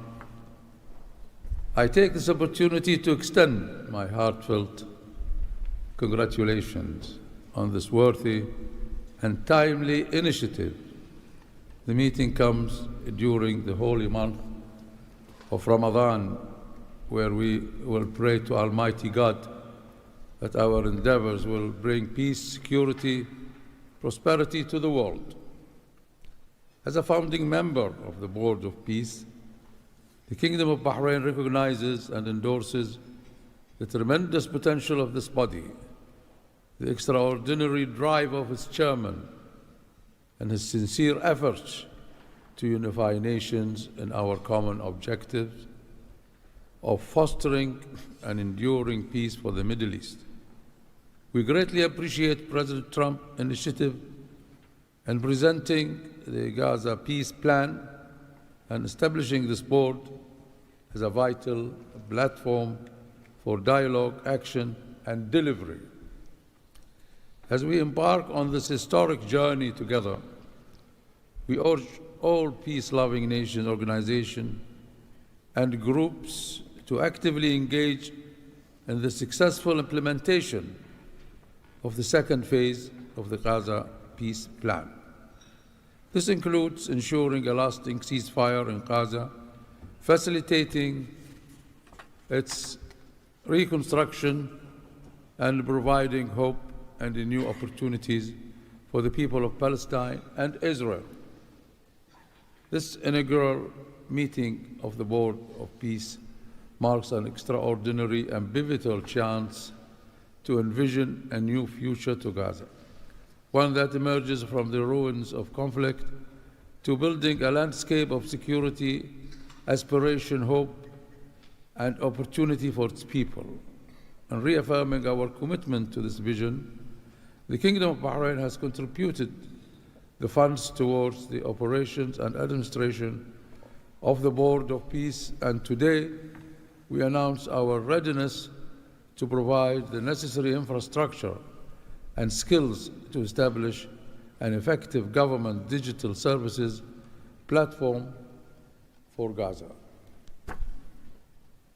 Our decision to join the Abraham Accord and enter into the CCBA agreement with the United States reflects our commitment to advancing peace and stability in the Middle East.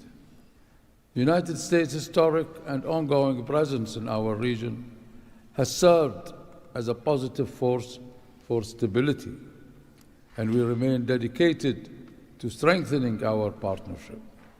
We look forward with optimism to working with the Board of Peace and all of our international partners who share our ambitions for a brighter future for all. Thank you, Mr. President.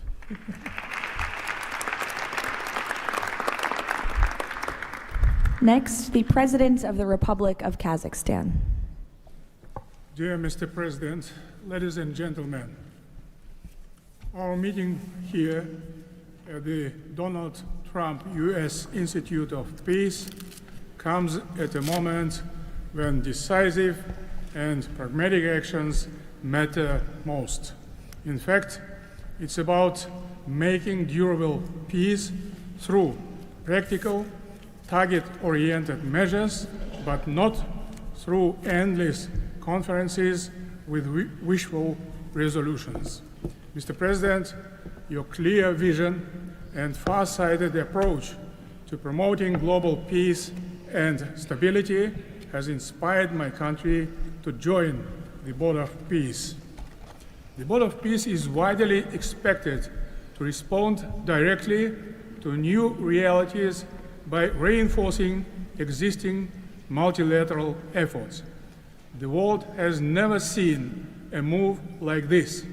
It is absolutely unprecedented because, in essence, peace through construction is a very innovative concept or project, and it has every chance to become a reality by our joint efforts. Therefore, Mr. President, I acknowledge and accept your conviction that lasting peace must be built on concrete actions. As our first step, we are ready to contribute a significant amount of cash finance directly to the Board of Peace without any delay. Kazakhstan is also keen to be part of the restoration and construction process through international companies with strong credentials. The program, mostly funded by our government, may include the construction of infrastructure, housing, residential complexes, schools, hospitals, and other important civilian facilities, as well as the rubble clearance. We pledge to fully accomplish our financial commitment toward the board. As one of the world's major producers of wheat, Kazakhstan is ready to provide humanitarian assistance to enhance food security in Gaza and beyond.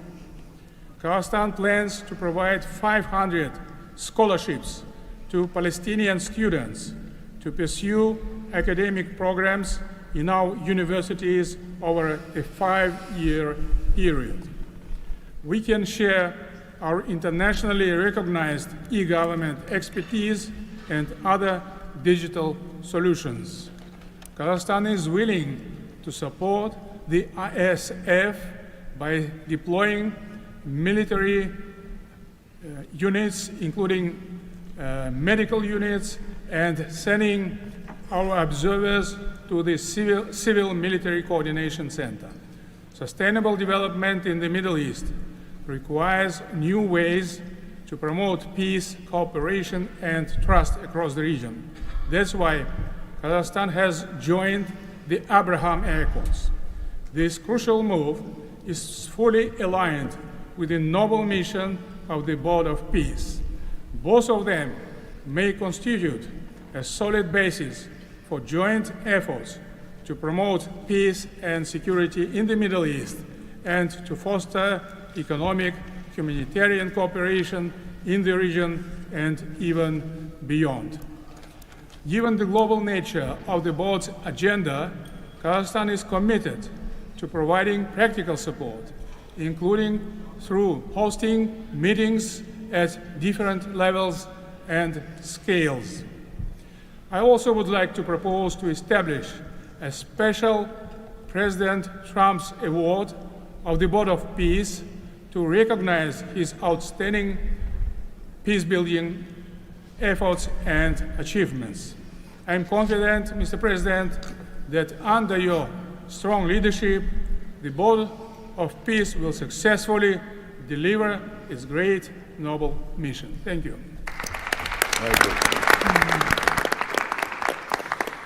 Next, the President of the Republic of Uzbekistan. Уважаемый господин президент Трамп, ваше превосходительство, позвольте выразить искреннюю признательность президенту Соединенных Штатов Америки Дональду Трампу за созыв инаугурационного заседания Совета. Несомненно, сегодняшний саммит – это результат политической воли и прагматизма президента Трампа. Узбекистан поддержал миротворческую инициативу о создании Совета мира и твердо заявил о намерении принять практическое участие в ее успешной реализации. Убежден, что работа Совета позволит сформировать благоприятную обстановку для экономического и социального восстановления сектора Газа. При этом любой механизм внешнего управления должен непременно опираться на внутреннюю поддержку населения сектора. Скоординированные усилия всех сторон позволят обеспечить устойчивость постконфликтного процесса и создание условий для скорейшего восстановления Газы. Подчеркну, что Узбекистан готов внести посильный вклад в возведение жилых домов, детских садов, школ и больниц. Уважаемые друзья, символично, что нынешний саммит проходит в Институте мира имени Дональда Трампа. Наша встреча является ярким проявлением международной солидарности, миротворчества и общего стремления к улучшению ситуации на Ближнем Востоке. Мы должны использовать эту историческую возможность для построения новой Газы с процветающей экономикой и достойным условием жизни для всего населения. Благодарю за внимание.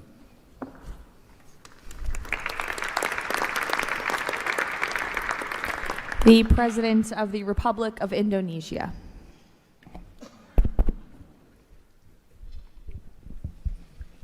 President Trump, distinguished delegates, Indonesia, from the first day that we studied President Trump's 20-point plan, we completely agree and we are fully committed to this plan, and that is why we joined the Board of Peace. We are committed to its success. We know there will be a lot of obstacles, there will be a lot of difficulties, but we are very optimistic with the leadership of President Trump. This vision of real peace will be achieved. There will be problems, but we will prevail. We will achieve our dream of peace in Palestine, peace, a lasting and peaceful solution for the Palestinian problem and in Gaza. The achievements of the ceasefire is real. We commend this, and therefore we reaffirm our commitment to contribute significant number of troops, up to 8,000 or more if necessary. We are prepared to contribute the troops to take part actively in the international stabilization force to make this peace work. Thank you very much.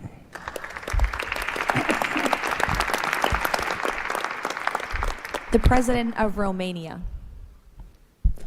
First of all, President Trump, thank you for convening this very important meeting, and thank you for your involvement and leadership for the peace plan in Gaza, a peace plan that have been comprehensive and stable, and also for your efforts and results in other parts of the world.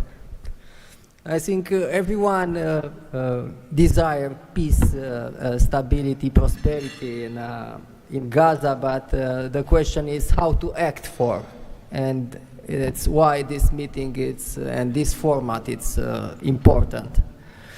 What Romania can do, first, on the humanitarian situation, we can increase the number of flights in order to extract children with disease and to treat in Romanian hospitals. We've done already, and we can do for 1,000 children and 4,000 family members. Secondly, we had a good expertise in emergency response system like ambulance, fire systems, and we can help in order to rebuild that system, and we can donate some equipment. Third, we are already offering some scholarships for Palestinian students, and we can extend the program, and we can help also to rebuild, refurbish the schools in Gaza. And fourth, I think the most important, we had also some expertise. We can help to rebuild the institutions, like police, like justice, like public administration. We have done that in other parts of the world, so we have some expertise. We can contribute with experts, with trainers, and also it's important to say that we have traditionally good relation with Jewish people and with the Palestinian people, so it will help. So we can count on us. Thank you. The Prime Minister of the Republic of Albania. Thank you for inviting me to be part of this journey, Mr. President. The fully aligned bipartisan vote of support this initiative received in our parliament speaks for itself about how honored Albania is to be a founding member of this new organization. Many in Europe say the Board of Peace is meant to substitute the United Nations. It does not look to me like an attempt to replace the UN, but if it helps shake that agonizing giant and inshallah wake it up, then God bless the Board of Peace. Mr. President, we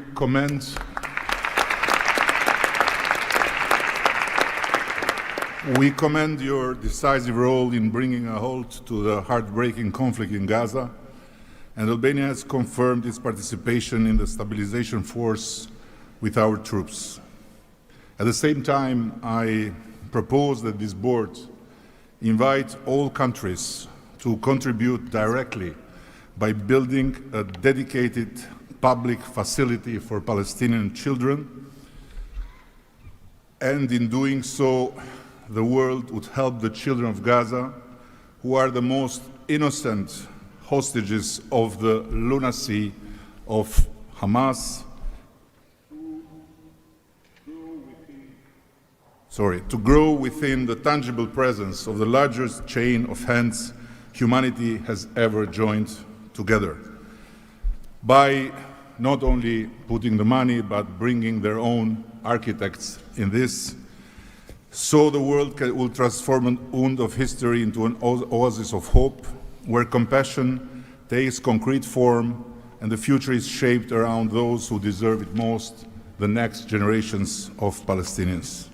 Albania would be privileged to stand in that chain.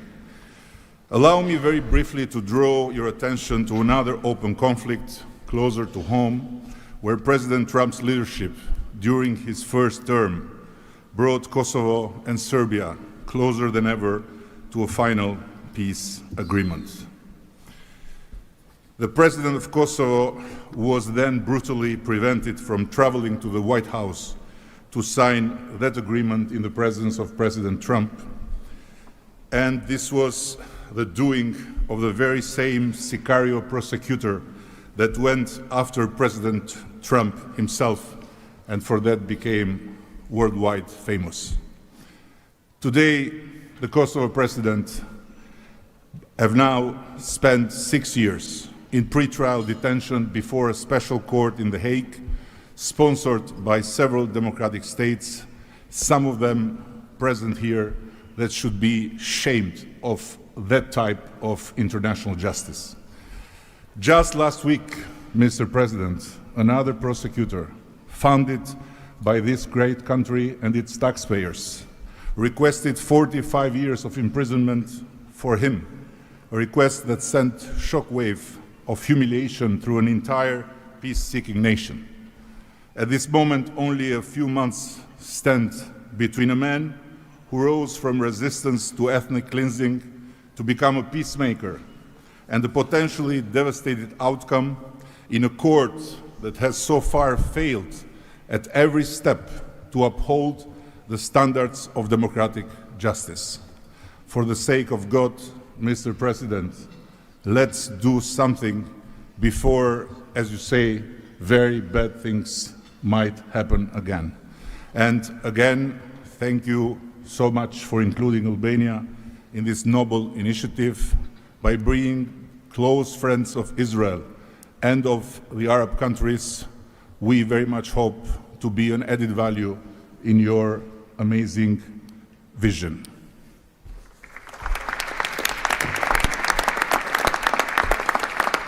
Next, the Prime Minister of Egypt. Your Excellency President Donald Trump, distinguished participants, I thank President Trump for convening this meeting. His Excellency's direct involvement and commitment to promoting peace in the region has been instrumental in achieving an end to the conflict in Gaza, which was previously considered unattainable. Egypt supports President Trump's vision to usher in a new era of peace and coexistence among the people of the region, in which the Palestinian people enjoy the rights to self-determination and statehood, in accordance to relevant international resolutions. Egypt also appreciates President Trump's firm position on rejecting the annexation of the West Bank.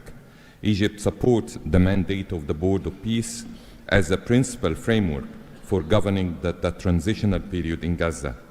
It is necessary to fully empower the National Committee for the administration of Gaza to function effectively from within and throughout the Strip. Also, preserving the institutional and geographical link between the West Bank and Gaza is vital for the Palestinian Authority to eventually resume its role in Gaza. Within the framework of Egypt's support to President Trump's plan, Egypt will continue its effort to train Palestinian police personnel to maintain security within the Strip. Egypt values President Trump's position rejecting the deportation of the Palestinian people from Gaza as reflected in the 20 points plan and stresses the importance of initiating early recovery projects in the whole of the Strip in a manner that preserves its geographic unity. Let us consider today's meeting as an initial step in advancing these objectives. Again, thank you, Your Excellency President Trump. Thank you. The Prime Minister of the State of Qatar. Thank you. Mr. President, distinguished members of the Board of Peace, thank you for convening this meeting under the banner of peace. Qatar reaffirms its commitment to the Board of Peace as it was committed to the very first day of the mediation efforts. From that day until the end, when we have witnessed in that historical moment in Sharm el-Sheikh the signing of this agreement together with our partners. For decades, this conflict has burdened our region and the world, and our responsibility remains to achieve a just and lasting resolution. The board, under the President Trump leadership, will advance the full implementation of the 20 points plan without delay, ensuring fairness and justice for both Palestinians and Israelis. In this spirit, Qatar pledges $1 billion in support to the board mission aimed at reaching a final resolution that fulfills Palestinian aspiration for the statehood and recognition, and the Israeli aspiration for security and integration. We will also continue our humanitarian coordination together with our UN partners and the Board of Peace. Thank you very much. Thank you. The Deputy Prime Minister and Foreign Minister of the UAE. Mr. President, thank you for gathering us today. I really hope that the beginning of Ramadan will give us all guidance towards peace, coexistence, and living in prosperity with each other. Mr. President, just over 5 years ago, you with your friend, my president, Sheikh Mohammed, and the Prime Minister of Israel launched the Abrahamic Accords. And since then, we've managed not only to work with you, with Israel, towards a better future for the region, but even when October 7th took place, the UAE managed to work with Israel in providing, since the war started, almost $3 billion of assistance to the Palestinian people in Gaza. Today, Mr. President, the UAE announces a further $1.2 billion for supporting Gaza through the Board of Peace, which I'm delighted that I've been working with so many friends like Steve and Jared, Secretary Rubio, who's been so inspiring in so many other ways, on so many other fronts, and looking forward working with him for in the future. And Mr. President, if it wasn't for your support, I think this board would not have been gathered. We would not have had the meeting in New York to end this war, when you gathered 8 leaders of the region to end this war. So, Mr. President, during Ramadan, we pray for your success. Thank you. Thank you. The Minister of Foreign Affairs of the Kingdom of Morocco. Thank you. Mr. President, His Majesty King Mohammed VI welcomes and supports your vision and leadership to foster peace and prosperity around the world, and in particular in the Middle East. Thanks to your peace plan for Gaza, a ceasefire was achieved, a tragic war was ended, lives were saved, and a pragmatic and forward-looking approach to rebuild Gaza was crafted. Today, as a committed founding member of the Board of Peace and upon instructions of His Majesty King Mohammed VI, Morocco is pledging the following in honor of the President Trump's visionary peacemaking. 1. Morocco has already made the first ever financial contribution to the Board of Peace. 2. Morocco is ready to deploy police officers and train policemen from Gaza. 3. Morocco will deploy a high-ranking military officers to ISF Joint Military Command. 4. Morocco will deploy a military field hospital. 5. Morocco is ready to lead a de-radicalization program to fight hate speech and promote tolerance and coexistence. To conclude, allow me, Mr. President, to briefly highlight 4 elements. The conditions set in phase 2 of the 20-point plan should be met for the success of our action. Preserving stability in the West Bank is crucial. The Palestinian ownership is important through legitimate institutions. Lastly, you are, Mr. President, the only leader able to bring peace to the Middle East. We hope that the stabilization of Gaza will help launching a global and genuine peace process based on the two-state solution. Thank you. Thank you. The Minister of Foreign Affairs of the Republic of Turkey. Mr. President, distinguished participants, after 2 years of immense suffering, ceasefire in Gaza has been achieved thanks to President Trump's personal engagement and our collective efforts. Yet the humanitarian situation remains fragile, and ceasefire violations continue to occur. A prompt, coordinated, and effective response is therefore essential. President Erdogan remains fully committed to Gaza's security, stabilization, and recovery. Turkey has already been providing immense amount of humanitarian assistance to Gaza. We can also contribute meaningfully to the rehabilitation of health and education sectors, as well as the training of the police force. In addition, we are prepared to provide troops to the International Stabilization Force. Mr. President, Turkey will continue to support your efforts towards a just and lasting peace. We remain convinced that the foundation of such peace is the two-state solution. Let us work towards that objective for the benefit of all peoples of the region. Thank you. The Minister of Foreign Affairs of the State of Kuwait. I'll be delivering my statement in Arabic. فخامة الرئيس دونالد ترامب رئيس الولايات المتحدة الأمريكية الصديقة رئيس مجلس السلام أصحاب الجلالة والفخامة والسمو والمعالي الحضور الكريم السلام عليكم ورحمة الله وبركاته. أود أنقل لكم تحيات حضرة صاحب السمو الشيخ مشعل أحمد الجابر الصباح حفظه الله ورعاه أمير دولة الكويت، وتمنيات سموه بالتوفيق والنجاح لأعمال هذا المجلس.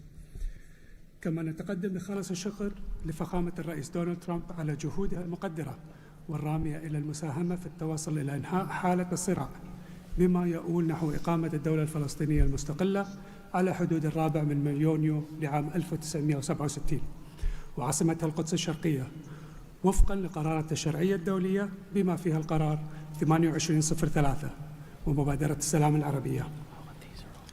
إننا نجدد دعم دولة الكويت المبدئي والثابت والتاريخي للشعب الفلسطيني الشقيق وقضيته العادلة، ولطالما كانت القضية الفلسطينية ودعمها تشكل أحد ركائز السياسة الخارجية الكويتية، الأمر الذي يحتم علينا دعم كافة الجهود والمبادرات الرامية إلى إحلال السلام بما فيها خطة فخامة الرئيس الأمريكي دونالد ترامب ذات النقاط 20، معربين عن أملنا باستمرار نجاح هذا المسار والذي يظل مرهونا بتكاتف وتضامن المجتمع الدولي. ختاما،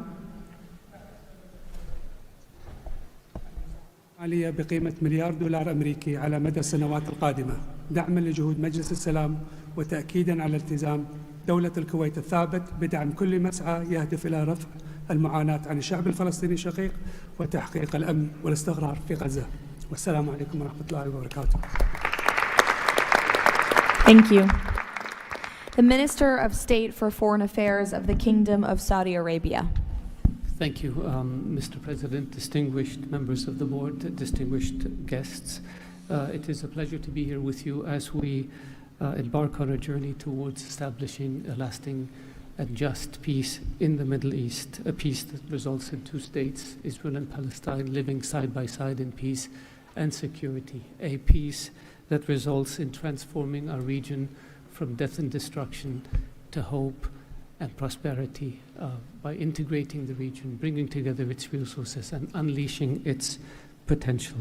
The Kingdom of Saudi Arabia, Mr. President, has been seeking peace and justice in the Middle East since for a very long time. In 1981, King Fahd offered the 8-point plan, which was adopted by the Arab world at the summit in Fez, that essentially established or reconfirmed the notion of land for peace. In 2002, Saudi Arabia, the late King Abdullah, launched the Arab Peace Initiative, which was adopted by the Arab world unanimously, as well as by the Islamic world. Today, the custodian of the two holy mosques, King Salman bin Abdulaziz, and His Royal Highness Crown Prince Prime Minister Mohammed bin Salman are working towards realizing a vision for peace and prosperity and security and integration in our region. So, Mr. President, we look forward to working with the Board of Peace to establish this noble objective, and I'm pleased to announce that the Kingdom of Saudi Arabia will pledge $1 billion over the next few years in order to achieve this objective, to work towards alleviating the suffering of our Palestinian brothers and bring them the peace that they and the whole region so desperately desires. So thank you very much and good luck to all of us. Wassalamu alaikum wa rahmatullah. I know there were a few more leaders who wanted to quickly share a few words, so we will go to the President of the Argentine Republic, Milei. Señor Presidente, distinguidos miembros del Board of Peace, la nueva Argentina ha adoptado una posición clara en política exterior. Defendemos de forma inclaudicable el derecho a la vida, la libertad y la propiedad y sus instituciones derivadas, la igualdad ante la ley, la libertad de expresión y el libre comercio. La defensa de esos derechos no es negociable, es un prerequisito para la paz. Pero no todos los actores internacionales juegan con las mismas reglas. Hay quienes rechazan esos derechos, los pisotean y se benefician de lo que los demás respeten. Frente a ellos, la buena voluntad no alcanza. Necesitamos instituciones con voluntad y capacidad de hacer valer las reglas. La paz duradera no se construye sobre consensos que ceden en lo fundamental. Se construye sobre la determinación de defenderlo. Si vis pacem, para bellum. La Argentina participa de este Consejo con la convicción de que la paz exige decisión política y una arquitectura institucional capaz de sostener soluciones reales en el tiempo. El presidente Trump ha predicado con el ejemplo, mediando el acuerdo de paz en Gaza, acuerdo que luego ratificó la resolución 2803 del Consejo de Seguridad de las Naciones Unidas. El Consejo de la Paz nace como expresión de ese liderazgo, con el mandato de ejecutar un plan de pacificación y reconstrucción y los mecanismos para hacerlo, entre ellos una fuerza internacional de estabilización. En esta etapa inicial, Argentina está lista para contribuir. Ponemos a disposición la colaboración de nuestros cascos blancos. Nuestra trayectoria en operaciones de paz es un capital probado que ponemos al servicio de la fuerza de estabilización. Creemos en una diplomacia que asume riesgos para alcanzar la paz. Creemos en el liderazgo que enfrenta desafíos complejos con determinación, como el del presidente Trump. Y creemos que la única paz que vale la pena construir es la que descansa sobre los derechos innegociables del hombre. El Consejo de la Paz ofrece un marco para avanzar en esa dirección. La Argentina lo respalda. Muchas gracias. Thank you. The Prime Minister of Hungary, Mr. Orbán. Dear Mr. President, Excellencies, dear colleagues, first of all, let me express the appreciation of the Hungarian people to President Trump for his tireless peace efforts all around the world. Hungary is the only country to be represented here on the highest level among the founding members from the European Union. I represent a country which has been living in the neighborhood of a brutal war for the last 4 years. We all know this war would not have broken out if President Trump had been in office at that time. However, President Trump's return to office offers a great chance to multiply the peace efforts not only in Gaza, but in Ukraine as well. We in Europe understand clearly that the security situation in the Middle East, and especially in Gaza, has a significant impact on the security of Europe. Therefore, our participation in the Board of Peace is not only based on principle, but also on our own security interest. Let me also share with you that there is serious talks going on in Europe about the Board of Peace and its future role.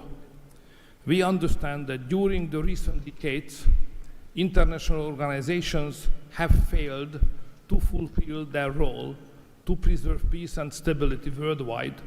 Therefore, new initiatives are needed to bring forward the issue of peace globally. We are sure that President Trump's initiative to establish the Board of Peace is such a step to the right direction. President, we are proud to be among the founding members, and we are happy to be in such a great company. Thank you very much. Thank you. President Peña of Paraguay, who tapped my shoulder, wants to say a few words. Yes, thank you, Caroline. Thank you, President Trump. Thank you for bringing hope again, President Trump. I think that of the many things that you have achieved in the last 12 months as President of the U.S., I think the greatest thing, and I'm probably the youngest head of state here, is hope, President. We have lost hope about solving problems for many, many decades. A system that was broken, a system that was not able to bring solutions. Now we're seeing that thanks from your leadership, we are solving the issues. I come from a country that 160 years ago faced extinction. We went to a war against our neighbor and we lost 60% of our territory and 90% of the male population. So we know on our own flesh the hardship and all the difficulties of war. That's why Paraguay is so proud to be a founding member of the Board of Peace, and we're here to collaborate. Maybe we are not going to be the country that's going to bring the more money or the more security forces, but I think that there is a lot that all of the countries can bring to the table to solve these issues. Paraguay, together with a handful of countries, have been supporting Israel, and we will continue to do so. But we come here with an open heart to work for peace. And today is Gaza, tomorrow will be another conflict area in the world, but we need to solve each of all these conflicts, and I really appreciate the leadership that you have taken, President. Paraguay stands ready to collaborate next to you. We're going to continue to support the U.S. initiative. Probably the only day that we're not going to be able to support the USA is going to be on June 12th, because Paraguay is going to be facing the U.S. in the World Cup. Thank you very much. Thank you. The Minister of Foreign Affairs of the State of Israel, please. Thank you. President Trump, this is an important day. Your historic actions have proven time and again. You are a leader who takes initiative, forges new paths, and works toward a better future for the entire world. Your visionary leadership, alongside with Prime Minister Netanyahu's resolve, brought all our hostages home from Gaza. Thank you for that. I'm proud to represent here the State of Israel that stood through such a difficult war for 2 years on 7 different fronts, demonstrating resilience and strength. As I stand here, I recall the 925 brave soldiers that gave their lives in a war against pure evil, Hamas, Islamic Jihad, and Hezbollah. These are the best people. To them, we owe our existence and all our achievements. They will not be forgotten. I think of them and their families who paid the heaviest price. Since Hamas violently took over Gaza in 2007, it built the largest terror state in the world with huge terror infrastructure above and below ground. October 7 was the peak of Hamas' ongoing terror campaign through decades. Hamas raped and murdered women, killed children in front of their parents and parents in front of their children, burned whole families alive. That terrible day will not be forgotten, and we must act to ensure it never repeats itself. Distinguished leaders, all previous plans for Gaza failed because they never addressed the core issues: terror, hate, incitement, and indoctrination. At the heart of President Trump's comprehensive plan are the disarmament of Hamas and Islamic Jihad, demilitarization of Gaza Strip,